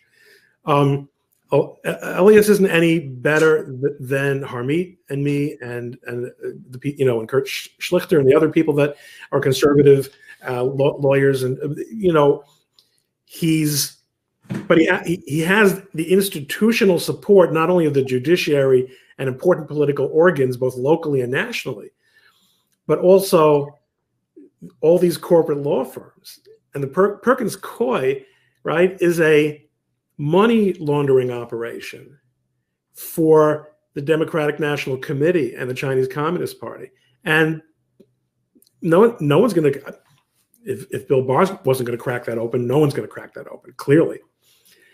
So they've got all this institutional support, and then you're left with, Ron and Harmeet in 10, 12 lawyer firms fighting against this. I mean, in the interior of the country, there are some more conservative law firms, but they're going to start, they're feeling the pressure, no question about that. So it happened with Jones Day. So they have, it's not, to some extent, it's a planning and a tactical advantage, but they're playing on the home field. It's good to have the home field advantage. It is. I recall when George Soros was helping install a lot of those DAs, because I was a part of it. I was funding it, and I was very enthusiastic about it. And I was once on the assembly line myself, and just stamping things and not considering, once that product leaves me, where it goes next. I have been fascinated by Mark Elias, and I've got to say, just looking at the comments, Real Omar Sharif's question is very celebrated, because people were really wondering how that happened, and how there can be kind of a resistance against that's not a generational resistance that doesn't take 3 decades to build. It's a real problem. It's a real problem. The institutional capture is a big problem, and I think the collapse of regulatory and law enforcement, including antitrust enforcement, has been key to all these things happening. On the one hand, you have Perkins Coie being used openly and notoriously as a partisan money laundering operation. And on the other hand, you have Donald Trump's lawyers having their files raided for incriminating information, and there's no outcry from the ACLU, no outcry from the bar associations, and the judge rubber stamps it, and there wasn't even any outcry from Trump. I was waiting for him to, he's supposed to be this big bloviator. I've never really heard him pounding the desk on this. So let me ask you a question. When you, and it's actually for Wizard Predicts also, because I believe, if I recall, and I usually recall these things pretty good, they have some law background themselves, right? Were you surprised after seeing Stone's lawyer, his office be raided? Were you surprised then next to see Michael Cohen's office be raided, and that those same tactics applied? Yeah, I was. But I won't be next time. And what does that mean? You won't be next time? Because there will be a next time. Are you saying that you won't be surprised when it occurs? I won't be surprised when it occurs. And I think that it's been normalized. But once something has been normalized, at a certain point, it just doesn't become just kind of a Halley's Comet. And just something that happens with some frequency. It has to become almost the norm. Well, it might and it might not. I mean, you were talking about the arcs of history and the way changes take place cumulatively, and there's sort of this. I mean, we generally know in the development of societies, right, that there's so little tendencies tend to ratchet and accumulate, so that you move from absolute monarchy to constitutional monarchy to symbolic monarchy to almost maybe to no monarchy at all. And it almost never works in the other direction. But that's only because we're looking at these huge sweeps of history.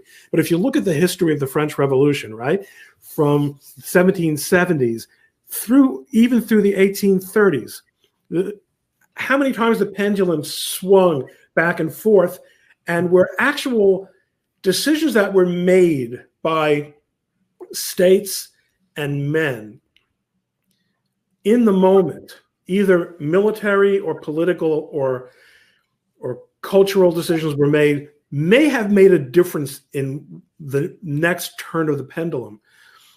I think the overall trend is right, and my wife and I often ask ourselves, how is it possible to think that things can ever go back to the civic virtues that we thought we were enjoying even just a few years ago in this country? But you tend to forget that you can have swings that last 5, 10, 15, 20 years. And in the arc of history, they will look like those will look like the Halley's Comets. But who knows what kind of daylight can get into the room during that time? I mean, historians don't know whether, without they don't know. Historians either think Napoleon was the worst thing ever, or he was the best thing ever. But between the anarchy of the French Revolution and the establishment of the Fourth Republic, there were lots of variations. And I think it's a mistake it's almost, if you don't mind my saying so, Marxian to assume that there are these forces of history that are ineluctable and which cannot be constrained. Trump changed history. And you might well argue, and I hear it coming, he's proof that you can't change the direction that we're going in. But I think a lot of people lost a lot of sleep for 4 years. Well, so it's interesting, and Tim Heidegger, thank you so much. And I like the picture that you've now put on your YouTube, so that's pretty awesome. It says, to the rising serpent question about future elections, I believe in generational history theory, fourth turning, and our cohorts will solve the problems in 20-year time frame. And my thought about that is, let's assume you're correct, okay? And but will they be solving? What will they be restoring in 20 years' time? Will they be restoring where we are next year? Let's, for reference, look at the Reagan era. When Reagan was in office, it seemed like it was an incredible revanchist exercise taking place, that we were really turning back the clock. We were going to shrink the size of government. We were going to reduce tax rates, and we were going to put God back in the. And what he did was slow things down. He slowed down the growth of government. It continued to grow. He increased the number of immigrants and radically changed and liberalized immigration law.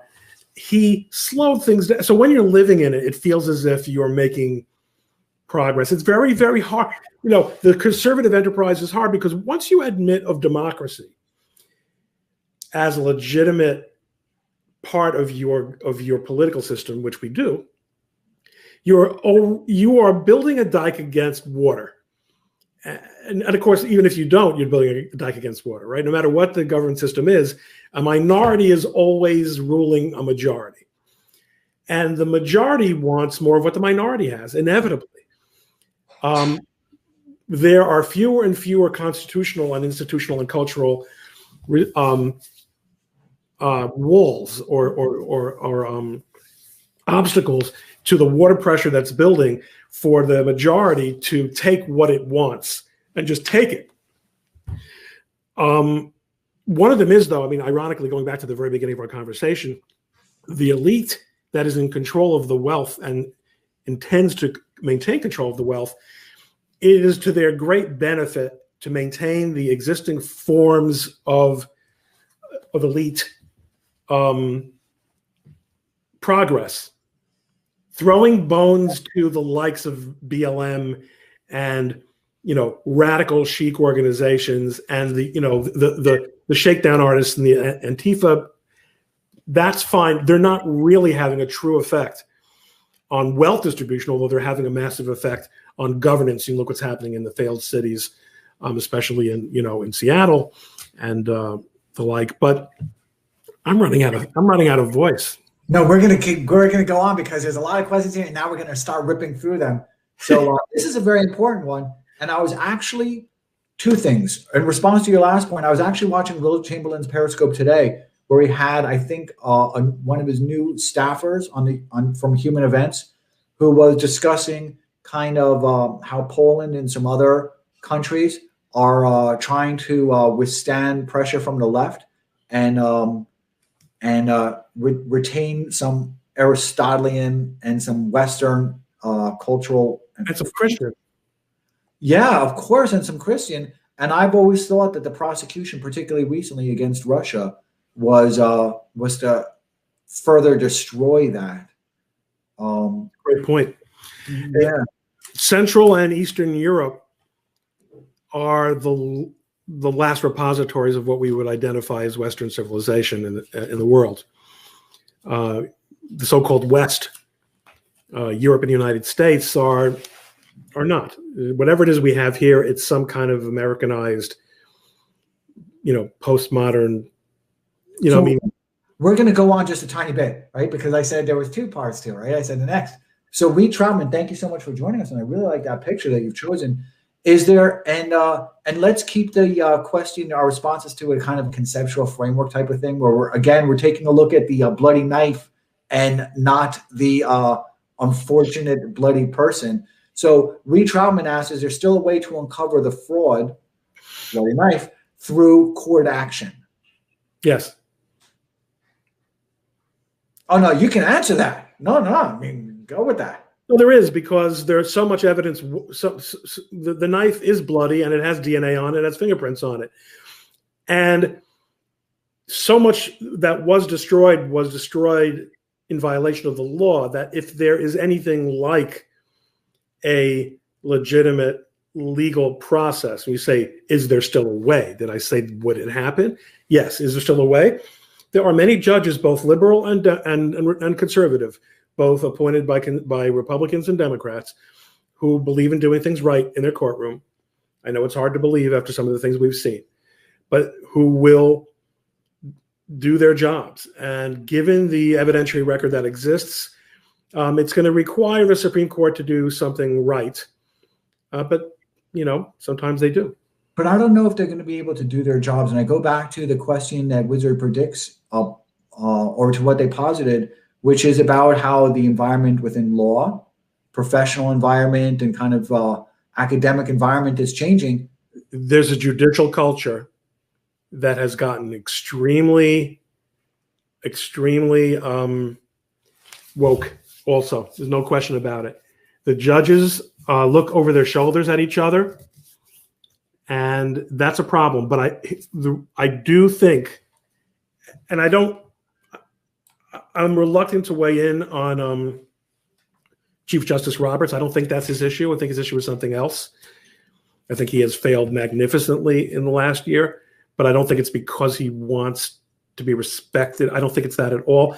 I think that people who think that don't appreciate that these members of the Supreme Court think of themselves as above it all. They don't. I don't think that they are the most powerful people in America. Oh, certainly. And there's no restriction of them whatsoever. Right. And they don't see themselves as needing approval from anyone else. They live a rather sheltered existence anyway. There's no promotion available for them. So I think that they're comfortable being who they are and what they want to be. And I don't. But my question, making history, because I think very few of them study history. But so is my question. I agree, and I don't think in the future there's going to be any historians. I've discussed that a lot. That's why I want it to be me, because I feel like I'm going to be the last one telling of this revolution. Thucydides talked about the first revolution. I'm going to probably talk about the last one.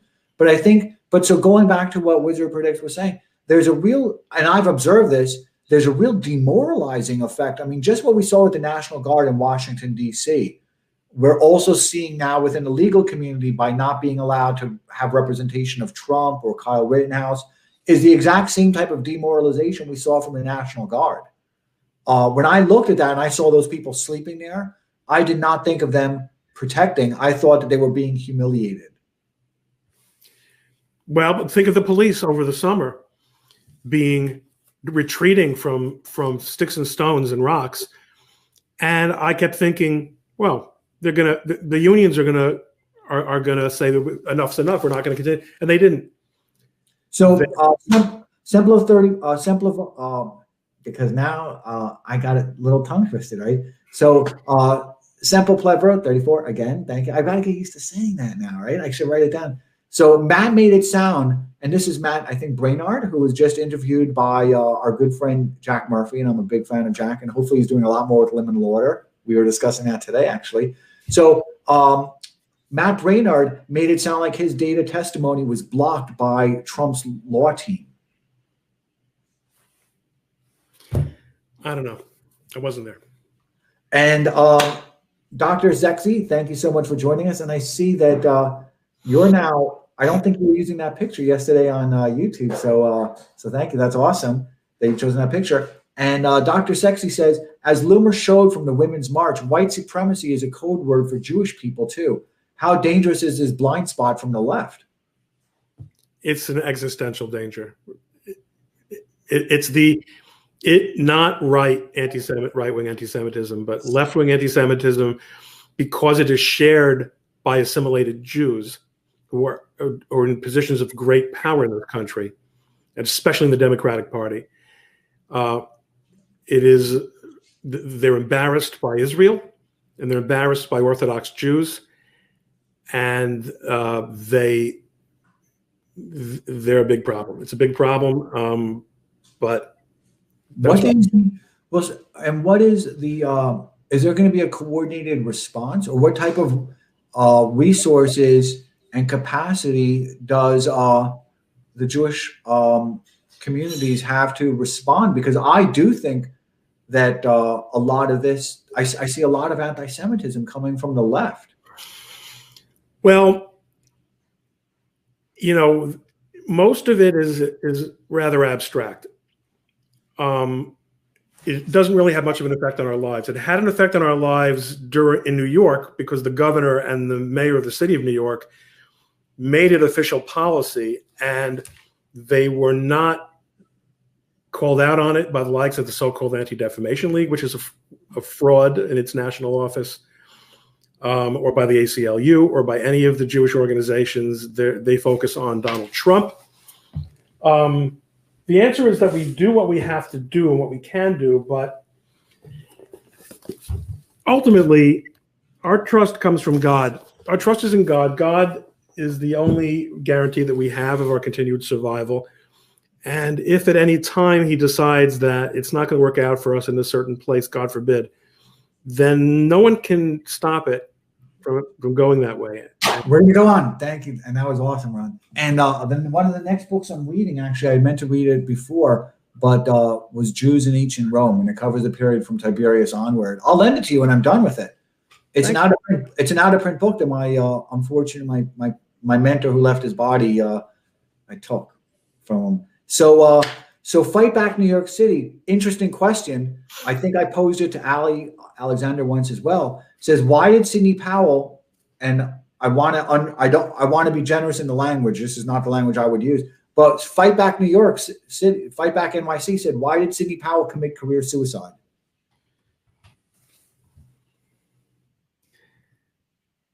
We are really, I will say this. I think there were these very interesting articles that came out a couple of weeks ago. One by Byrne, by Patrick Byrne, and one that was not a firsthand report, but it was printed in Axios, I think, but that sounded like it was probably the source sounded like. First, I thought it was Eric Hirschman, but someone else told me if it was more likely that it was Pat Cipollone.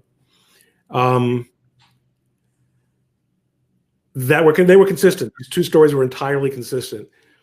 That basically she was really prepared to really put it all on the line. And somebody pointed out in a chat that we had, a private chat, this was somebody who was the president of the American College of Appellate Attorneys. More prestigious you don't get. Her reputation, but she'd gotten very close to General Flynn. There's a lot about the General Flynn situation that leaves a lot of us puzzled still. I don't know Sidney. I don't, I think at the end of the term, the last few weeks of the term, the president seemed to lose his interest in fighting. On the legal front, he wasn't able to decide whose advice to take. The role of Rudy Giuliani in all this is hard for me to understand. One of the president's big problems was a reliance on cronies. I think that played itself out right to the very end. So I got two questions for you about that, right? And I'm going to go back to the Sidney Powell one, so because I see it there. But before I do that, when you said Giuliani, you don't really understand, what Giuliani's involvement there was. It Trump did have. I don't think Trump was going to win regardless, but it did seem his tactics were. He seemed very disoriented. His responses seemed very kind of disoriented, and I know that they were hitting him with 100 punches in 100 different spots. But what was Giuliani's role from just kind of your legal observation of it? So forget about legal observation. I'll tell you as a practical matter. What I realized very early on was that the legal, and I'm not saying it from a legal point of view, but from an organizational point of view, it was the structure of the campaign and the Republican, they're two different bodies. Legal efforts were terribly disorganized. There was no centralized coordination. There was no centralized repository of information or authority. You had the campaign, the Trump campaign on the one hand. You had the RNC, which had its own system, which is the regular Republican organizations in the various states.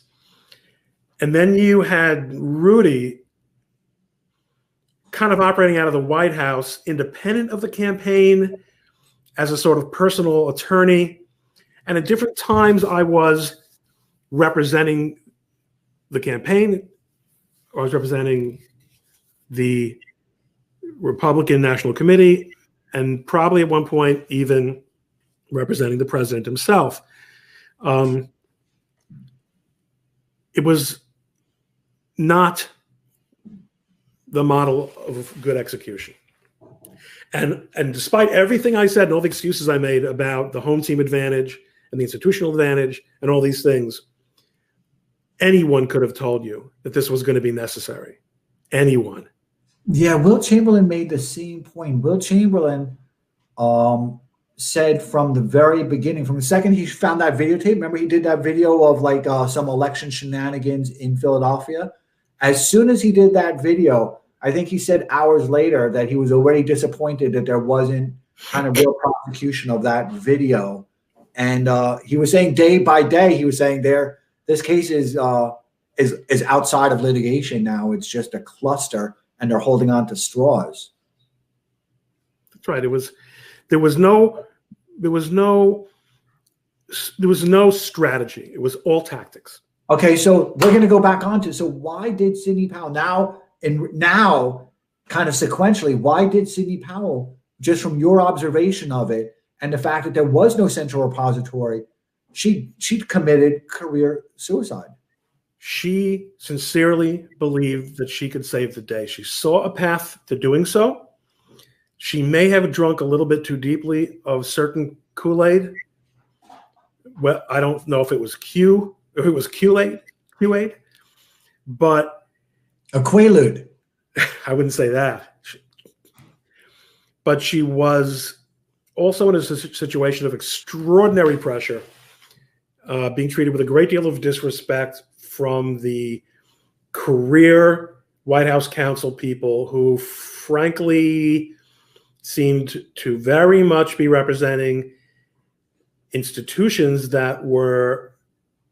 But they made a huge mistake, and there's a lot of questions here, and everyone's going to get tired, so we're going to rip through them. But you were so right when you said there was no central repository, because I and a lot of other people here are really wanted something to hold on to, right? We didn't really want the cases in Georgia, which was that young person, Neil, whatever his name is, very nice, younger person, but it was a little bit of a flimsy kind of case.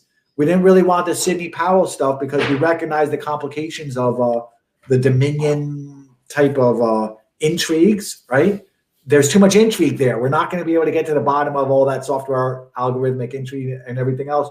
We all just really wanted something like a repository that kind of was pristine, kind of a WikiLeaks type of pristine quality to it, where we could all just hold on to something and say, this is proof. And instead, what was happening is people were out there grasping for straws, and there was only one real straw in it, and the thousands of other straws that were attained were just kind of Sidney Powell-ish. Well, let's separate two things, though. There was not a central repository of information, and I mean for purposes of internal. There was also nothing like a central repository of communications. And I don't want to go into it beyond that, because I was involved in some discussions that I had hoped would improve that and didn't. So, you know, I don't want to compromise Harmeet Dillon in the house cleaning that she's hoping to do in the near future. It's a problem. But there was no, forget about the internal repository, right? There was no external one. There was a place that kind of took all of the interesting samples that were out there and kind of put them on a website, but they went through no type of authoritative type of screening where people could say, this is the good one, this is not the good one. I spent days looking through that Neil one, whatever that was, the one that was in that the young kid filed in Georgia. Yeah. And then I showed it to somebody who's an absolute like expert in New York that I deal with in constitutional law, because they were like, this is a cracker pot type of thing. They said you should not be holding on to this. They told me to get rid of everything I had. So it made it very difficult for me, because there were sites that had all this election type of stuff, but I don't know which ones are the good ones, right? Okay, so we're going to go on. So Wizard Predicts says we need to take the law schools back. Okay. We're not going to take any of the schools back. I mean, academia is completely lost. The only way that, and it's lost, and it has too much money to care about being lost. So it's only going to matter. The only way around it is that people are going to continue to succeed without college. Law schools, forget about it. I mean, they're so a part of this system. And not only that, they're for sale. They're literally for sale. I mean, if you'll give you have a law school like the one I went to, Northwestern, which is a 100-plus-year-old law school, maybe 150 years old. And along came the Pritzker family and gave them a check, and they changed their name to the Pritzker School of Law. How do you do that with an institution that was not about to close its doors because of bankruptcy, that William Jennings Bryan graduated from? It's just unbelievable to me. How do you just sell a law school? So it's academia is a racket. It's all about money, and it's all about perpetuation of the elites. And so we've got a lot of questions here, and then we're going to rip through because it's getting late, right? So Robert Barnes, and I'm a big fan of Robert, actually. Robert's great. I watch a lot of his stuff that he does with Viva Frei because he's been really helpful to me.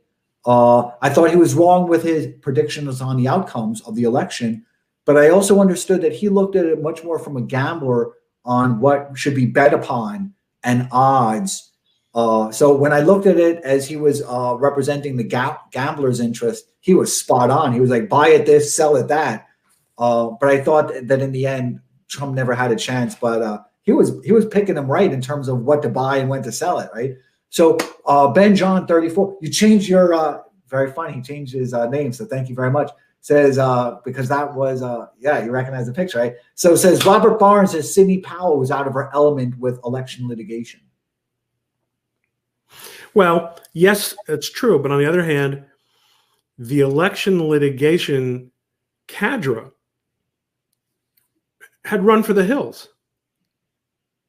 I mean, there were specific election law practices that had been engaged to represent the president, and they folded like cheap card tables when people started, throwing the names of the lawyers involved up on Twitter and calling them up, threatening to, to remove their business from the firm. So anybody who could do it had to do it. And now, at one point, Harmeet or Harmeet was asked to do it because she is an experienced election litigator, but it was so, things were so far gone at that point that, you know, we discussed it and decided it wasn't worth it. No good could come of it. So, and we're gonna get to the close very soon. So, Real Omar Sharif says again, won't challenge. And let me respond to the first part of this with my expectations of this, because I feel that I'm probably the top authority in the world, and my only proof of that is that I keep my mouth shut, right? So, Real Omar Sharif, and so did Socrates. I told you I'm reading a lot of philosophy, and he said in his apology somewhere that he kept his mouth shut for a long time because he wanted to stay alive, essentially. So Real Omar Sharif said, won't challenges to COVID vaccines be dismissed by the courts the same way as the election? I'll tell you what my expectations are, is pharma spends over $4 billion a year on social media, right? And they spend in terms of advertising, and then they spend billions of dollars more on Facebook in doctor-patient groups, patient advocacy groups, doctor groups. So on additional to that, they're not going, just as you know, Wizard Predicts and Ron were discussing kind of this legal infiltration by the, I suppose it's by the left. I don't know. You guys have a lot more theory on that, I'm sure. But let me just say by the left, to abbreviate it.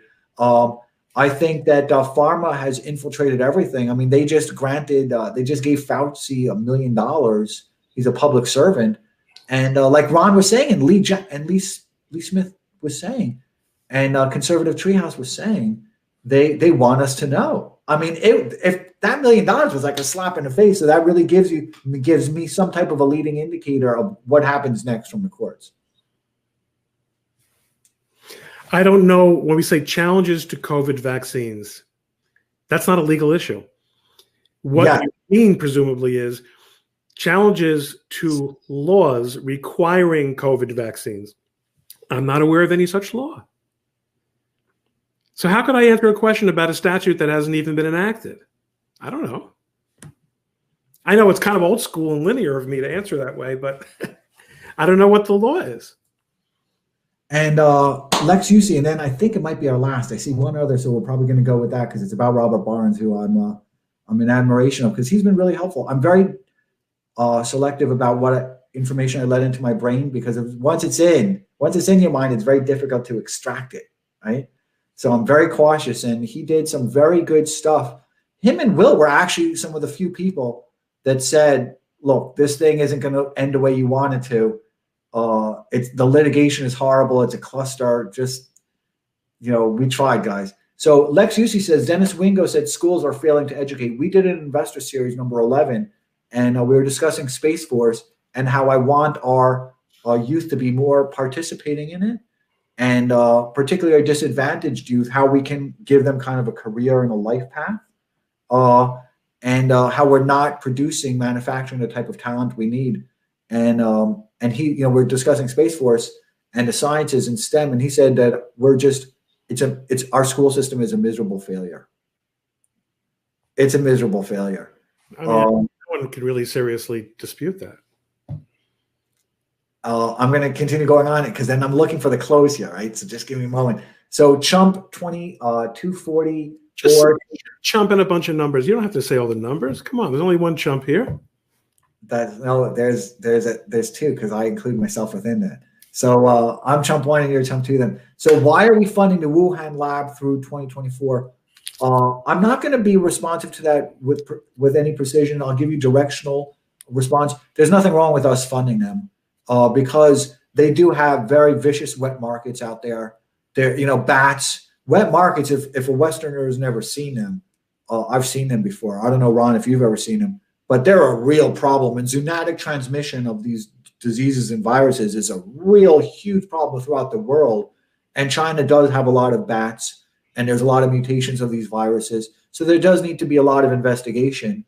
I can discuss the lab in detail because I've done a lot of investigation on it, and I've actually worked with several of our congressmen about it with their staff. But I can tell you that there's nothing wrong with us funding it. The best leading indicator I can give you of what to expect on terms of the legislative, judicial outcome, and everything else within the United States is that there's been no prosecution of the violations from the World Health Organization, none whatsoever, that they failed to comply with the international health regulations of 2005, nor of Chinese Communist Party. So I think that's the leading indication of what you can expect from our court systems. Here we might close on this because I kind of like this comment because it's very in sympathy with Ron's belief is that you've got to keep on wounding.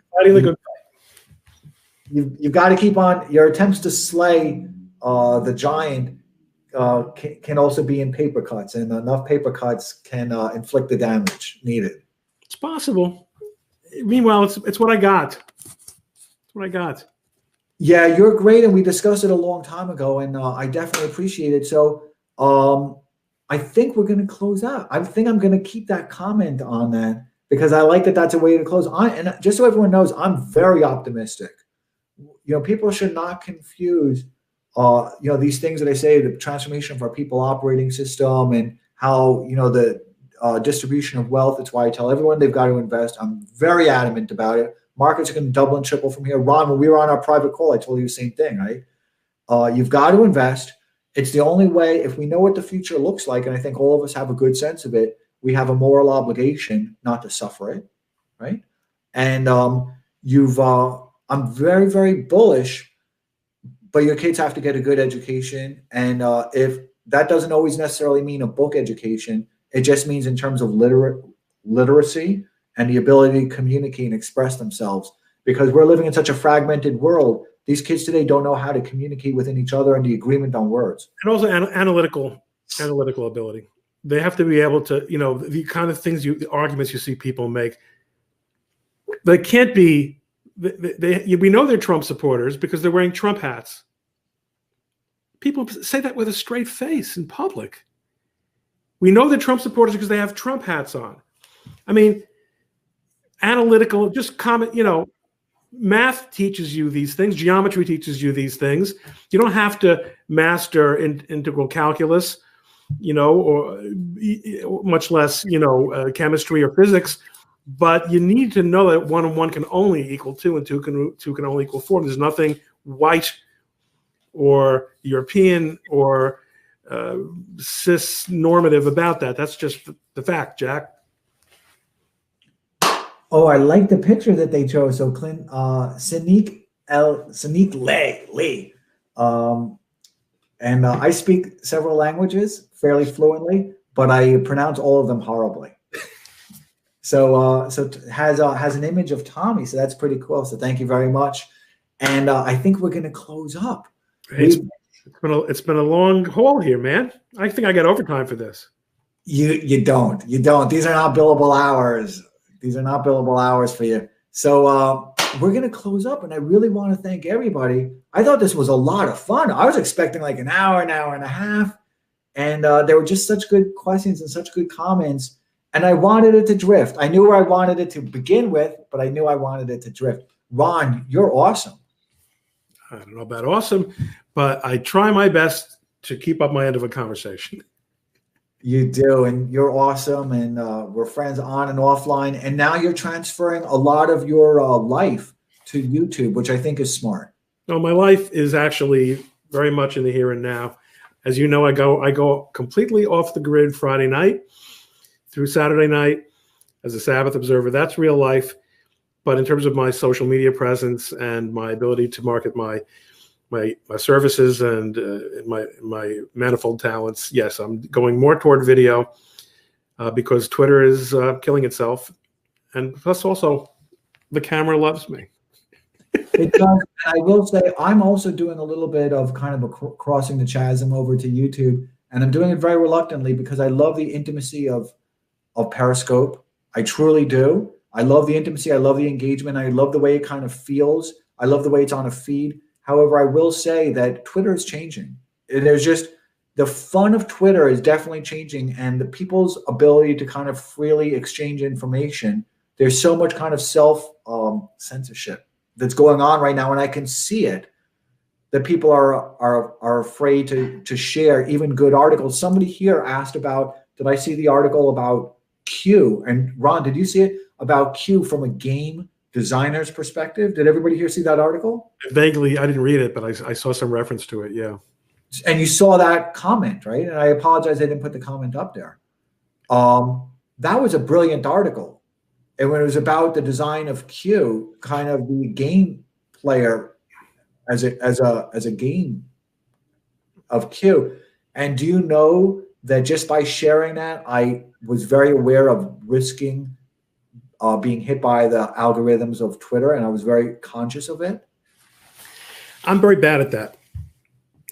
But I do have that spidey sense you talk about of when I do put text together, knowing what lines to stay inside usually.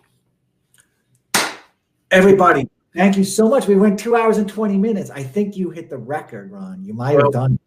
I am a man of not too many, of many words. Good night. And you're going to stay with me. I'm going to press the button. You're going to stay with me for one more minute. Yeah, we'll debrief. Yeah, we will. And I want to thank everybody. And I see Rick Wall.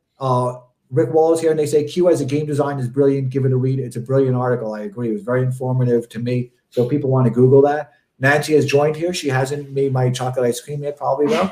So yeah, can you make it now? Yeah. So I'm going to press the button. We're all going to go away, except for Ron and me. So I want to thank everybody again for allowing us onto your feed. That was pretty awesome. I had a good time. Good night. Now I press the button.